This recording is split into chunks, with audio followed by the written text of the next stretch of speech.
ಆತ್ಮೀಯ ವಿದ್ಯಾರ್ಥಿಗಳಿಗೆ ಸ್ವಾಗತ. ನಾನು ನಿಮ್ಮ Mouneshwara Barikar, vision KS YouTube channel ವತಿಯಿಂದ. ಸ್ನೇಹಿತರೆ, ವಿಷನ್ KS ಯೂಟ್ಯೂಬ್ ಚಾನಲಲ್ಲಿ ನಿಮಗೆ ಹಳೆಯದಾಗಿ ಭಾಳಷ್ಟು ವಿಡಿಯೋಗಳು ಬಿಟ್ಟಿದ್ದೀನಿ. ಸೊ ವಿಡಿಯೋಗಳನ್ನು ನೋಡಿ, ಶೇರ್ ಮಾಡಿ, ಲೈಕ್ ಮಾಡಿ. ಮತ್ತು ಕೆಲವೊಂದಿಷ್ಟು ಇವತ್ತು ಬಹಳ ಇಂಪಾರ್ಟೆಂಟ್ ಆಗಿರ್ತಕ್ಕಂಥ ಕಾನ್ಫ್ಲಿಕ್ಟ್ ಬಗ್ಗೆ ಕೂಡ ಡಿಸ್ಕಷನ್ ಮಾಡಿದ್ದೀನಿ. ಸೊ ಹಾಗಾದ್ರೆ ಈ ಒಂದು ವಿಡಿಯೋದಲ್ಲಿ ಏನ್ ಮಾಡ್ತೀನಿ ಅಂದ್ರೆ, ಕೆಲವು ಎಕನಾಮಿ ರಿಲೇಟೆಡ್ ಕರೆಂಟ್ ಅಫೇರ್ಸ್, ಒಂದು IC related current affairs, international relationship ಬಗ್ಗೆನೂ ಕೂಡ ಡಿಸ್ಕಷನ್ ಮಾಡ್ತಾ ಇದ್ದೀನಿ. ಈ ಪ್ರಚಲಿತ ಘಟನೆಯಲ್ಲಿ ಈ ಪ್ರಚಲಿತ ಘಟನೆಗಳನ್ನ ನಾವು ಕರೆಂಟ್ ಅಫೇರ್ಸ್ ಗಳನ್ನ ನಾವು ಎಕ್ಸಾಮ್ ದೃಷ್ಟಿಯಿಂದ ಹೇಗೆ ನೋಡ್ಬೇಕು ಮತ್ತು ಹೇಗೆ ಅದನ್ನ ನೋಟ್ಸ್ ಮಾಡ್ಕೋಬೇಕು ಅನ್ನೋದನ್ನ ನಾನು ಹೇಳ್ತಾ ಹೋಗ್ತೀನಿ. ಸೊ ಕೊನೆವರೆಗೂ ನೋಡ್ಬಿಟ್ಟು ಮ್ಯೂಟ್ ಮಾಡ್ಬಿಟ್ಟು ಅಲ್ಲೆಲ್ಲೆಲ್ಲಿ ನೋಟ್ಸ್ ಮಾಡ್ಕೊಳ್ಳಿ. ಸೊ ಮುಂದೆ ದಿನಮಾನಗಳಲ್ಲಿ ನಿಮಗೆ ನೋಟ್ಸ್ ಅಲ್ಲಿ ಬರೆಯುವಂತ ವ್ಯವಸ್ಥೆಯನ್ನು ಕೂಡ ಮಾಡಿಕೊಡ್ತೀನಿ. ವಿಷನ್ KS ಯೂಟ್ಯೂಬ್ ಚಾನಲ್ ವತಿಯಿಂದ ನಿಮ್ಗೆ ರಿಟರ್ನ್ ಬರ್ಕೊಳ್ಳಕ್ಕೆ ಅನುಕೂಲ ಆಗುವಂತ ನೋಟ್ಸ್ ಅನ್ನು ಕೂಡ ನಾನು ವ್ಯವಸ್ಥೆಯನ್ನ ಮಾಡ್ತೀನಿ. ಸೊ ನಿಮ್ಮ ಬೆಂಬಲ ಹೇಗೆ ಇರಲಿ. ಹಾಗಾದ್ರೆ ಇಲ್ಲಿವರೆಗೂ ಯಾರು ನಮ್ಮ ಚಾನಲ್ಗೆ ಸಬ್ಸ್ಕ್ರೈಬ್ ಮಾಡಿಲ್ವೋ, ಇದು ನಿಮ್ಮ channel vision KS YouTube channel. So subscribe ಮಾಡಿ, ಎಲ್ಲ ಫ್ರೆಂಡ್ಸ್ಗೂ ಶೇರ್ ಮಾಡಿ ಮತ್ತೆ ಲೈಕ್ ಮಾಡಿ. ಸೊ ಹಾಗಾದ್ರೆ ಬನ್ನಿ ಕರೆಂಟ್ ಅಫೇರ್ಸ್ ನ ನೋಡೋಣ. ಇತ್ತೀಚೆಗೆ ಸ್ನೇಹಿತರೆ, ADB ಏಷ್ಯನ್ ಡೆವಲಪ್ಮೆಂಟ್ ಬ್ಯಾಂಕ್ ಹೇಳ್ತಾ ಇದೆ. So Asian development and outlook ಅನ್ನ ಬಿಡುಗಡೆ ಮಾಡಿದೆ. ಸೊ ಒಂದೇ ಕ್ವಶನ್ ಬರುತ್ತೆ, ಏಷ್ಯನ್ ಡೆವಲಪ್ಮೆಂಟ್ ಔಟ್ಲುಕ್ ಅನ್ನ ಯಾರು ಬಿಡುಗಡೆ ಮಾಡುತ್ತಾರೆ? So ಒಂದೇದು ADB. ಸೊ ಹಾಗಾದ್ರೆ ಈ ಒಂದು ಹಿನ್ನೆಲೆಯಲ್ಲಿ ADB ಬಗ್ಗೆ ನಾವು ಪರಿಚಯನ ಮಾಡ್ಕೊಳ್ಳೋಣ. ಒಂದೇದು. ಎರಡನೇದು, ಹಾಗಾದ್ರೆ ಈ ಔಟ್ಲುಕ್ ಅಲ್ಲಿ ಭಾರತದ GDP ಈ ವರ್ಷ ಅಂದ್ರೆ 2021 ಮತ್ತು 2022ರಲ್ಲಿ 11% ಇರುತ್ತೆ ಅಂತ ಹೇಳಿರ್ತಕ್ಕಂಥದ್ದು. ಇದು ಎರಡನೇ ಪಾಯಿಂಟ್ ನೆನ್ಪಿಟ್ಕೊಂಡಿರಿ. ಸೊ ಹಾಗಾದ್ರೆ ಏಷ್ಯನ್ ಡೆವಲಪ್ಮೆಂಟ್ ಔಟ್ಲುಕ್ ಅನ್ನ ಯಾರು ಬಿಡುಗಡೆ ಮಾಡ್ತಾರೆ ಅಂದ್ರೆ ADB. ಏಷ್ಯನ್ ಡೆವಲಪ್ಮೆಂಟ್ ಬ್ಯಾಂಕ್ ಅಂತಕ್ಕಂಥದ್ದು ಸ್ನೇಹಿತರೆ 1966ರಲ್ಲಿ ಸ್ಥಾಪನೆ ಆಯಿತು. ಇದರ ಒಟ್ಟು ಸದಸ್ಯರು 68 ಸದಸ್ಯರು ಇರ್ತಕ್ಕಂಥದ್ದು. ಭಾರತ ಕೂಡ one of the founding member ಇದ್ರದ್ದು.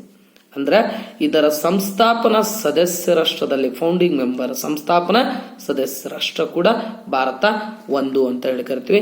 ಆಕ್ಚುಲಿ ಸ್ನೇಹಿತರೆ, ಪ್ರಿಲಿಮ್ಸ್ ಅಲ್ಲಿ ನಿಮಗೆ ದಾರಿ ತಪ್ಪಿಸಬಹುದು. ಏಷ್ಯನ್ ಡೆವಲಪ್ಮೆಂಟ್ ಬ್ಯಾಂಕ್ ಅಂದ್ರೆ ಇದರಲ್ಲಿ ಇರೋರು ಎಲ್ಲ ರಾಷ್ಟ್ರಗಳು ಓನ್ಲಿ ಏಷ್ಯನ್ ರಾಷ್ಟ್ರಗಳೇ ಇದಾವೆ ಅಂತ ಹೇಳಿ ತಿಳ್ಕೊಂಡ್ಬಿಡ್ತೀವಿ.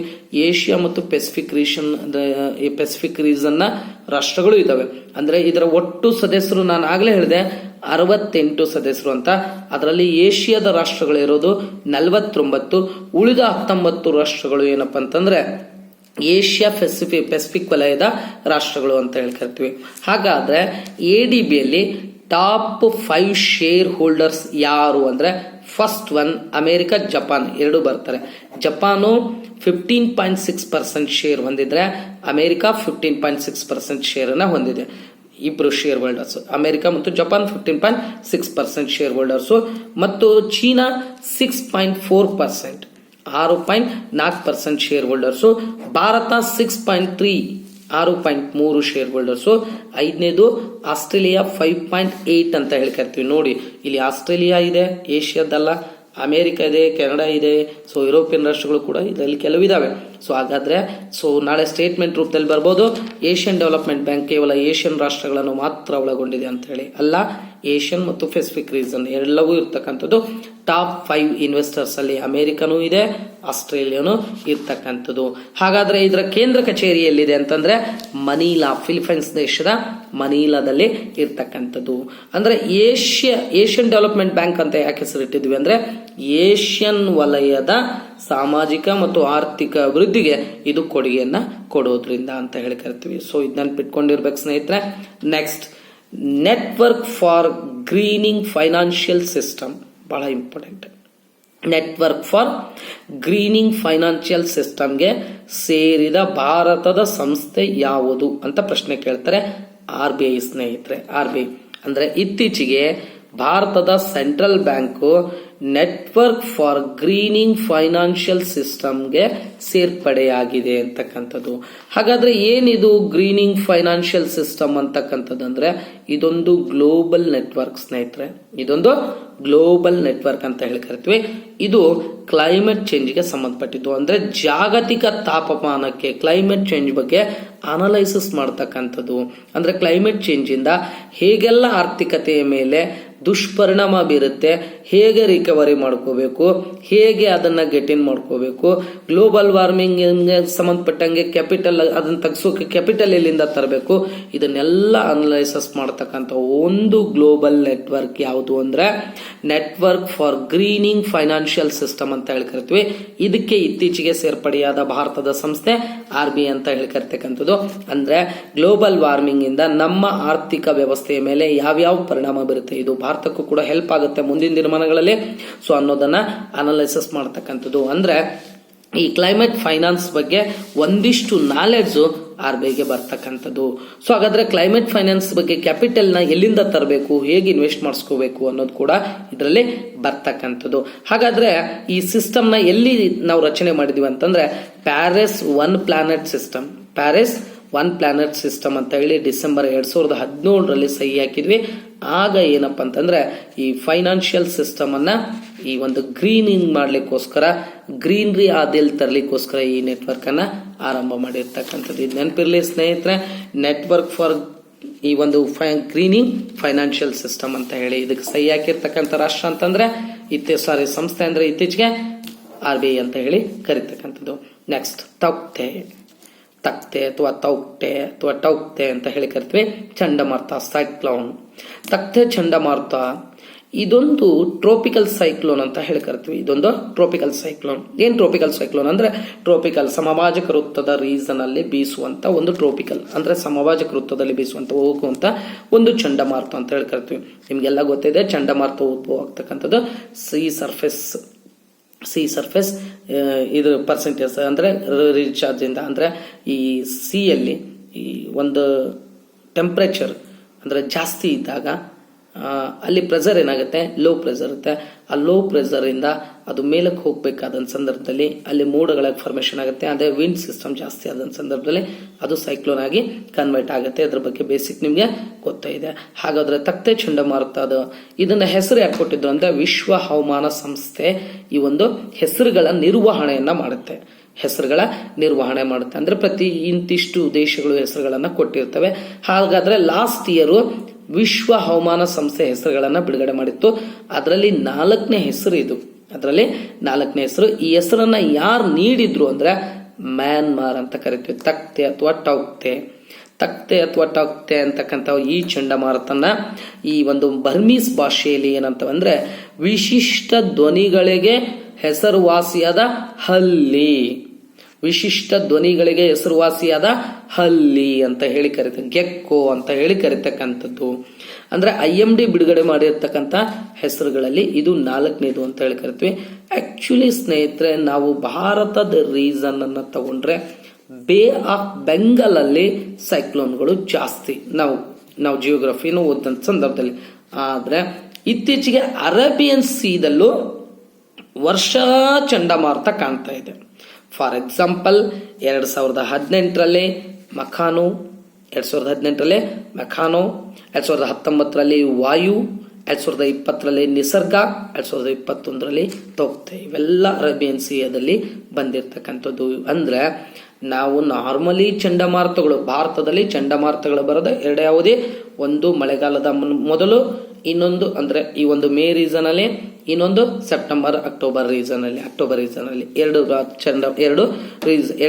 ಟೈಮ್ ಅಲ್ಲಿ ಭಾರತದಲ್ಲಿ ಚಂಡಮಾರುತಗಳು ಬರ್ತಕ್ಕಂಥ ಸಾಮಾನ್ಯವಾಗಿ ನಿಮ್ಗೆ ಗೊತ್ತೇ ಇದೆ, ಹೌದಾ? ಸೊ ಹಾಗಾದ್ರೆ ಆಲ್ಮೋಸ್ಟ್ ಅಲ್ಲ ಚಂಡಮಾರುತಗಳು ಉದ್ಭವ ಆಗ್ತಕ್ಕಂಥದ್ದೇ ಬೇ ಆಫ್ ಬೆಂಗಾಲ್. ಆದ್ರೆ 2018ರಿಂದ ನಾವು ನೋಡಿದ್ರೆ ಮೆಖಾನ ಆಗಿರ್ಬೋದು, ವಾಯು ಆಗಿರ್ಬೋದು, ನಿಸರ್ಗ ಆಗಿರ್ಬೋದು, ಈಗ ತಕ್ತೆ ಆಗಿರ್ಬೋದು, ಇವೆಲ್ಲ ಅರೇಬಿಯನ್ ಸೀದಲ್ಲೇ ಹುಟ್ಕೊಂಡಿರ್ತಕ್ಕಂಥದ್ದು. ಅರೇಬಿಯನ್ ಸೀದಲ್ಲಿ ಹುಟ್ಕೊಳ್ಳಿಕ್ಕೆ ಮೇನ್ ರೀಸನ್ ಏನು ಅಂತಂದ್ರೆ ಇತ್ತೀಚೆಗೆ ಸ್ನೇಹಿತರೆ ಗ್ಲೋಬಲ್ ವಾರ್ಮಿಂಗ್ ಜಾಸ್ತಿ ಆಗಿರ್ತಕ್ಕಂಥದ್ದು. ಸೊ ಇದು ನೆನ್ಪಿಟ್ಕೊಂಡಿರ್ಬೇಕು. ನೆಕ್ಸ್ಟ್, ಹಾಗಾದ್ರೆ ಆಕ್ಚುಲಿ ಇದು ಚಂಡಮಾರುತ ಅರೇಬಿಯನ್ ಸೀದಲ್ಲಿ ಬಂದಿದೆ ಅಂದ್ರೆ ಹಿಂಗ ಕರ್ನಾಟಕ ಎಂಟರ್ ಆಗಿ ಹಿಂಗ ವಾಯುವ್ಯ ಭಾಗಕ್ಕೆ ಹೋಗ್ಬೇಕಿತ್ತು. ಆದ್ರೆ ಇದು ವಾಯುವ್ಯ ಭಾಗಕ್ಕೆ ಹೋಗದೆ ಇದರ ಗತಿಯನ್ನ ಬದಲಿಸಿ ಇದು ಗುಜರಾತ್ ಕಡೆಗೆ ಹೋಗಿದೆ. ನೋಡಿರ್ಬೋದು ನೀವು ಇವತ್ತಿನ ಪತ್ರಿಕೆಗಳಲ್ಲೆಲ್ಲ ಸನ್ಮಾನ್ಯ ಪ್ರಧಾನಿಗಳು ಕೂಡ ಗುಜರಾತ್ಗೆ ಭೇಟಿಯನ್ನ ಕೊಟ್ಟಿದ್ದಾರೆ. ಸೊ ಅಂದ್ರೆ ಗುಜರಾತ್ ಆಲ್ರೆಡಿ ಈಗ ಗುಜರಾತ್ ನಲ್ಲಿ ಕೆಲವು ಸಾವಿರಾರು ಜನರನ್ನ ಸ್ಥಳಾಂತರ ಕೂಡ ಕಚ್ ಭಾಗದಲ್ಲಿ ಮಾಡಿದ್ದಾರೆ. ಅಂದ್ರೆ ಇದು ತನ್ನ ಗತಿಯನ್ನ ಬದಲಿಸಿರ್ತಕ್ಕಂಥದ್ದು. ನೀವು ಇದರಿಂದ ಗೊತ್ತಾಗತ್ತೆ ಚಂಡಮಾರುತಗಳು ಆಗಾಗ ತಮ್ಮ ಗತಿಯನ್ನ ಬದಲಿಸುತ್ತವೆ ಅಂತಕ್ಕಂಥದ್ದು ನಿಮ್ಗೆ ಗೊತ್ತಿರಬೇಕು. ಹಾಗಾದ್ರೆ ಚಂಡಮಾರುತಗಳಿಗೆ ವಿವಿಧ ಹೆಸರುಗಳಿದಾವೆ. ಸೊ ವಿಲ್ಲೆ ಅಂತ ಹೇಳಿ ಕರೀತಾರೆ ಆಸ್ಟ್ರೇಲಿಯಾದಲ್ಲಿ, ಕೆಲವು ಕಡೆ ಟೈಫೋನ್ ಅಂತ ಹೇಳಿ ಕರೀತಾರೆ ಫಿಲಿಪೈನ್ಸ್, ಜಪಾನ್ ಅಲ್ಲಿ, ಸೈಕ್ಲೋನ್ ಅಂತ ಹೇಳಿ ಕರೀತಾರೆ. ಹೌದಾ, ಬಹಳಷ್ಟು ಹೆಸರುಗಳಿಂದ ಕರೀತಕ್ಕಂಥದ್ದು, ಇದ್ರ ಬಗ್ಗೆ ನಿಮಗೆ ಗೊತ್ತೇ ಇದೆ. ಹಾಗಾದ್ರೆ ಈ ತಥ್ಯ ಅಂತಕ್ಕಂಥದ್ದು ಅಥವಾ ಟೌಕ್ಥೆ ಅಂತಕ್ಕಂಥ ಒಂದು ಚಂಡಮಾರುತವನ್ನ ನೀವು ಪೇಪರಲ್ಲಿ ಓದಬೇಕಾದಾಗ ಒಂದು ವರ್ಡ್ ನೋಡಿದ್ರಿ, VSCS ಚಂಡಮಾರುತ ಅಂತ ಹೇಳಿ. VSCS ಚಂಡಮಾರುತ, ಇದೊಂದು VSCS ಚಂಡಮಾರುತ ಅಂತ ಹೇಳಿ ನೋಡ್ತೀವಿ. VS very saver cyclonic storm ಅಂತ ಹೇಳಿ ಕರಿತೀವಿ. ವೆರಿ ಸೇವರ್ ಸೈಕ್ಲೋನಿಕ್ ಸ್ಟ್ರೋಮ್ ಅಂತ ಹೇಳಿ ಕರಿತೀವಿ. ಅಂದ್ರೆ ಆ ಕೆಟಗರಿಗೆ ಸೇರಿಸಿರ್ತಕ್ಕಂಥದ್ದು. ಅಂದ್ರೆ ಸ್ನೇಹಿತರೆ, ಇಂಡಿಯನ್ ಮೆಟಲಾಜಿಕಲ್ ಡಿಪಾರ್ಟ್ಮೆಂಟ್ ಇದೆಯಲ್ಲ, ಇಲ್ಲಿ ಏನ್ ಮಾಡುತ್ತೆ ಅಂತಂದ್ರೆ ಚಂಡಮಾರುತದ ತೀವ್ರತೆಯ ಆಧಾರದ ಮೇಲೆ ಆ ಚಂಡಮಾರುತ ಯಾವುದಕ್ಕೆ ಸಂಬಂಧಪಟ್ಟಿದೆ ಅಂತ ಹೆಸರುಗಳನ್ನ ಕೊಡ್ತಾ ಹೋಗುತ್ತೆ. ಸೊ ಹಾಗಾದ್ರೆ ಇದು ಅಂದ್ರೆ ಇಂಡಿಯನ್ ಮೆಟಲಾಜಿಕಲ್ ಡಿಪಾರ್ಟ್ಮೆಂಟ್ ಈ ಒಂದು ಚಂಡಮಾರುತ ಬೀಸುವಂತ ಗಾಳಿ ಆಕ್ಚುಲಿ ಅದೇ ತೀವ್ರತೆಯಲ್ಲಿ ಹೋಗ್ತಾ ಇದ್ರೆ, ಅದೇ ಗತಿಯಲ್ಲಿ ಹೋಗ್ತಾ ಇದ್ರೆ ಅದನ್ನ ಸಸ್ಟೆಂಡ್ ವಿಂಡ್ ಸ್ಪೀಡ್ ಅಂತ ಕರಿತೀವಿ. ಅಂದ್ರೆ ಅದೇ ತೀವ್ರ ಅದೇ ಗತಿಯಲ್ಲಿ ಹೋಗ್ತಾ ಇದ್ರೆ, ಆದ್ರೆ ಅದು ಬದಲಾವಣೆ ಆಗ್ತಾ ಹೋದ್ರೆ ಅದನ್ನ ಇಂಡಿಯನ್ ಮೆಟಲಾಜಿಕಲ್ ಡಿಪಾರ್ಟ್ಮೆಂಟ್ ಹೆಸರು ಕೊಡ್ತಾ ಹೋಗ್ತದೆ. ಸೊ ಅದರಲ್ಲಿ ಫಸ್ಟ್ ಒನ್ ಡೀಪ್ ಡಿಪ್ರೆಷನ್ ಅಂತ ಹೇಳಿ ಕರಿತೀವಿ. ಡೀಪ್ ಡಿಪ್ರೆಷನ್ ಅಂದ್ರೆ ಗಂಟೆಗೆ 51ರಿಂದ 62 ಕಿಲೋಮೀಟರ್ ಸ್ಪೀಡ್ ಅನ್ನ ಬೀಸ್ತಕ್ಕಂಥದಕ್ಕೆ ಡೀಪ್ ಡಿಪ್ರೆಷನ್ ಅಂತ ಹೇಳಿ ಕರಿತೀವಿ. ಎರಡನೇದು ಸೈಕ್ಲೋನಿಕ್ ಸ್ಟ್ರೋಮ್ ಅಂತ ಕರಿತೀವಿ. ಸೈಕ್ಲೋನಿಕ್ ಸ್ಟ್ರೋಮ್ ಅಂತ ಇದನ್ನೆಲ್ಲ ಹೆಸರಿಸಿರೋರು ಯಾರು ಅಂದ್ರೆ ಇಂಡಿಯನ್ ಮೆಟಲಾಜಿಕಲ್ ಡಿಪಾರ್ಟ್ಮೆಂಟ್. ಎರಡನೇದು ಸೈಕ್ಲೋನಿಕ್ ಸ್ಟ್ರೋಮ್. ಸೈಕ್ಲೋನಿಕ್ ಸ್ಟ್ರೋಮ್ 63ರಿಂದ 88 ಕಿಲೋಮೀಟರ್ ಪರ್ ಅವರ್ ಸ್ಪೀಡ್ ಬೀಸ್ತಕ್ಕಂಥದ್ದು. Next severe cyclonic storm. Severe cyclonic storm. Severe cyclonic storm ಅಂತಂದು ಆ ಚಂಡಮಾರುತ ಕರಿಬೇಕಂದ್ರೆ ಅದು ಗಂಟೆಗೆ 89ರಿಂದ 117 ಕಿಲೋಮೀಟರ್ ಸ್ಪೀಡ್ ಬೀಸ್ಬೇಕು. ಆದ್ರೆ ಈಗ ತಕ್ತೆ ಅಥವಾ ತೌಕ್ತೆ ಚಂಡಮಾರುತ ಇದೆಯಲ್ಲ ಅದನ್ನ ವೆರಿ ಸೇವರ್ ಸೈಕ್ಲೋನಿಕ್ ಸ್ಟ್ರೋಮ್ ಅಂತ ಹೇಳಿ ಕರಿತೀವಿ. ವೆರಿ ಸೇವರ್ ಸೈಕ್ಲೋನಿಕ್ ಸ್ಟ್ರೋಮ್ ಅಂತಂದ್ರೆ 118ರಿಂದ 165 ಕಿಲೋಮೀಟರ್ ಗಂಟೆಗೆ ಬೀಸ್ತಕ್ಕಂಥದ್ದು. 118ರಿಂದ 165 ಕಿಲೋಮೀಟರ್ ಸ್ಪೀಡ್ ಅಲ್ಲಿ ಬೀಸ್ತಕ್ಕಂಥದ್ದು. ಹಾಗಾದ್ರೆ ವೆರಿ ಸೇವರ್ ಸೈಕ್ಲೋನಿಕ್ ಸ್ಟ್ರೋಮ್ ಆದ್ಮೇಲೆ ಎಕ್ಸ್ಟ್ರೀಮ್ಲಿ ಸೇವರ್ ಸೈಕ್ಲೋನಿಕ್ ಸ್ಟ್ರೋಮ್ ಅಂತ ಹೇಳಿ ಬರುತ್ತೆ. 166ರಿಂದ 220 ಕಿಲೋಮೀಟರ್ ಸ್ಪೀಡ್ ಅನ್ನ ಬೀಸ್ತಕ್ಕಂಥದ್ದು. ಇನ್ನು ಲಾಸ್ಟ್ ದೊಡ್ಡದು ಯಾವ್ದಂದ್ರೆ ಸೂಪರ್ ಸೈಕ್ಲೋನಿಕ್ ಸ್ಟ್ರೋಮ್ ಅಂತ ಹೇಳಿ ಕರಿತೀವಿ. Super cyclonic storm. ಹಾಗಾದ್ರೆ ಇದು 221 ಕಿಲೋಮೀಟರ್ಗಿಂತ ಅಧಿಕ ಗಂಟೆಗೆ ಬೀಸ್ತಕ್ಕಂಥದ್ದು. ಸ್ನೇಹಿತರೆ, ಒಂದು ಕ್ವಶನ್ ಕೇಳ್ತೀನಿ ಇನ್ಬಾಕ್ಸ್ ನಲ್ಲಿ, ಆಮೇಲೆ ಕಮೆಂಟ್ ಸೆಕ್ಷನ್ ಅಲ್ಲಿ ಆನ್ಸರ್ ಮಾಡಿ. ಹಾಗಾದ್ರೆ ಇತ್ತೀಚೆಗೆ ವರ್ಲ್ಡ್ ಅಲ್ಲಿ ಒಂದು ಸೂಪರ್ ಸೈಕ್ಲೋನಿಕ್ ಸ್ಟ್ರೋಮ್ ಅನ್ನ ಹೆಸರಿಸಿದ್ರು. ಅದು ಭಾರತದಲ್ಲೋ ಏಷ್ಯಾದಲ್ಲೋ ಎಲ್ಲೋ ನನ್ಗೆ ಗೊತ್ತಿಲ್ಲ. ನೀವು ಅದನ್ನ ಇನ್ಬಾಕ್ಸ್ ಅಲ್ಲಿ ಕಮೆಂಟ್ ಮಾಡಿ. ಏನಂದ್ರೆ ಇತ್ತೀಚೆಗೆ ಒಂದು ಸೂಪರ್ ಸೈಕ್ಲೋನಿಕ್ ಸ್ಟ್ರೋಮ್ ಅಂತ ಕರೆದ್ರು. ಅದನ್ನ ಸೂಪರ್ ಸೈಕ್ಲೋನಿಕ್ ಸ್ಟ್ರೋಮ್ ಅಂತ ಕರೆದ್ರು. ಆ ಚಂಡಮಾರುತ ಯಾವುದು? ಸೂಪರ್ ಸೈಕ್ಲೋನಿಕ್ ಸ್ಟ್ರೋಮ್ ಅಂತ ಹೇಳಿ ಇತ್ತೀಚೆಗೆ ಕರೆದಿರ್ತಕ್ಕಂಥ ಆ ಚಂಡಮಾರುತ ಯಾವುದು ಅಂತ ಹೇಳಿ ಕಮೆಂಟ್ ಸೆಕ್ಷನ್ ಅಲ್ಲಿ ಆನ್ಸರ್ ಮಾಡಿ. ಮತ್ತೆ ಬಹಳಷ್ಟು ಜನ PSIಗೆ ಎಸ್ಸೆ ಕಳಿಸಿ ಅಂತ ಹೇಳಿದ್ರಿ. ನಾನು ಎಸ್ಸೆ ಕಳಿಸಿ ಅಂತ ನೀವು ಯಾರ್ಯಾರು ನಂಬರ್ ಕೊಟ್ಟಿದ್ರಲ್ಲ ಅವ್ರದ್ದೆಲ್ಲ ಸೇರಿ ಅವ್ರದ್ದು ಎಸ್ಸೆ ಅಂತಂದೇ ಒಂದು ವಾಟ್ಸಪ್ ಗ್ರೂಪ್ ಕ್ರಿಯೇಟ್ ಮಾಡಿ ಅದರಲ್ಲಿ ಎಸ್ಸೆನ ಕಳಿಸುವ ವ್ಯವಸ್ಥೆ ಮಾಡಿದ್ದೀನಿ. ಇನ್ನು ಕೆಲವರು ನಂಬರ್ ಕಟ್ಟಿದಿರಲ್ಲ ಅವರಿಗೆ ಕೆಲವು ಅಲ್ಲಿ ಏನಾಗಿದೆ ಅಂತಂದ್ರೆ ವಾಟ್ಸಪ್ ಇಲ್ಲ ಅಥವಾ ಅವ್ರದ್ದು ಟೆಲಿಗ್ರಾಮ್ ಇಲ್ಲ. ಸೊ ಹಾಗಾಗಿ ನಾನು ಕಳಿಸೋಕ್ಕಾಗಿಲ್ಲ. ಸೊ ನಿಮ್ದೇನಾದ್ರೂ ವಾಟ್ಸಪ್ ಟೆಲಿಗ್ರಾಮ್ ಇರೋ ನಂಬರ್ ಕೊಟ್ರೆ ನಾನು ಅಲ್ಲಿ ಎಸ್ಸೆ ಗ್ರೂಪ್ಗೆ ಆಡ್ ಮಾಡ್ತೀನಿ. ಓಕೆ, ಹಾಗಾದ್ರೆ ಕ್ವಶನ್ ಏನಂದ್ರೆ ಇತ್ತೀಚೆಗೆ ಒಂದು ಸೂಪರ್ ಸೈಕ್ಲೋನಿಕ್ ಸ್ಟ್ರೋಮ್ ಅಂತ ಹೇಳಿ ಒಂದು ಸೈಕ್ಲೋನ್ ಕರೆದ್ರೆ ಅದು ಯಾವುದು ಅಂತ ಹೇಳಿ ನನಗೆ ಕಮೆಂಟ್ ಸೆಕ್ಷನ್ ಅಲ್ಲಿ ಆನ್ಸರ್ ಮಾಡಿ. ಸೊ ಹಾಗಾದ್ರೆ ಸ್ನೇಹಿತರೆ, ಇನ್ನೊಂದು ಕರೆಂಟ್ ಅಫೇರ್ಸ್ ಬರ್ತೀನಿ. ಸನ್ಮಾನ್ಯ ಪ್ರಧಾನಿಗಳು ಆಕ್ಚುಲಿ ಇಂಗ್ಲೆಂಡ್ ಪ್ರವಾಸವನ್ನ ಕೈಗೊಳ್ಳಬೇಕಾಗಿತ್ತು. ಯಾಕಂದ್ರೆ G7 ಅಲ್ಲಿ ಭಾರತಕ್ಕೆ ಅಬ್ಸರ್ವರ್ ಸ್ಟೇಟಸ್ ಅನ್ನ ಕೊಟ್ಟಿದ್ರು. G7 ಸದಸ್ಯ ರಾಷ್ಟ್ರ ಭಾರತ ಅಲ್ಲ. ಸೊ ವೀಕ್ಷಕ ಸ್ಥಾನಮಾನವನ್ನು ಕೊಟ್ಟಿದ್ರು. ಸೊ ಹಾಗಾಗಿ ಭಾರತ ಈ ಒಂದು G7 ಸಮಿಟ್ ಅಲ್ಲಿ ಭಾಗವಹಿಸಬೇಕಿತ್ತು. COVID-19 ಔಟ್ಬ್ರೇಕ್ ಹಿನ್ನೆಲೆಯಲ್ಲಿ ಭಾರತದ ಸನ್ಮಾನ್ಯ ಪ್ರಧಾನಿಗಳು G7ಗೆ ಹೋಗ್ಲಿಕ್ಕೆ ರದ್ದನ್ನ ಮಾಡಿರ್ತಕ್ಕಂಥದ್ದು. ಹಾಗಾದ್ರೆ ಈ ಹಿನ್ನೆಲೆಯಲ್ಲಿ G7 ಬಗ್ಗೆ ಒಂದಿಷ್ಟು ಮಾಹಿತಿಯನ್ನು ಕೊಡ್ತೀನಿ ಸ್ನೇಹಿತರೆ. ಪ್ರಿಲಿಮ್ಸ್ ಅಲ್ಲಿ ಪ್ರಶ್ನೆ ಹೇಗೆ ಬರ್ಬೋದು ಅಂತ ಹೇಳಿ. G7 ವರ್ಲ್ಡ್ ಮ್ಯಾಪ್ ನೋಡ್ಕೊಳ್ಳಿ. ಅಲ್ಲಿ ವರ್ಲ್ಡ್ ಮ್ಯಾಪ್ ಅಲ್ಲಿ 3 ಖಂಡಗಳ ದೇಶಗಳು ಇದರಲ್ಲಿ ಇರ್ತಕ್ಕಂಥದ್ದು. ಒಂದೇದು ನಾರ್ತ್ ಅಮೆರಿಕದಿಂದ ಕೆನಡಾ ಮತ್ತು USA. ನಾರ್ತ್ ಅಮೆರಿಕದಿಂದ ಕೆನಡಾ ಮತ್ತು USA. ಯುರೋಪ್ ಇಂದ 4, ಯುರೋಪ್ ರೀಜನ್ ಇಂದ 4, UK, ಜರ್ಮನಿ, ಇಟಲಿ, ಫ್ರಾನ್ಸ್.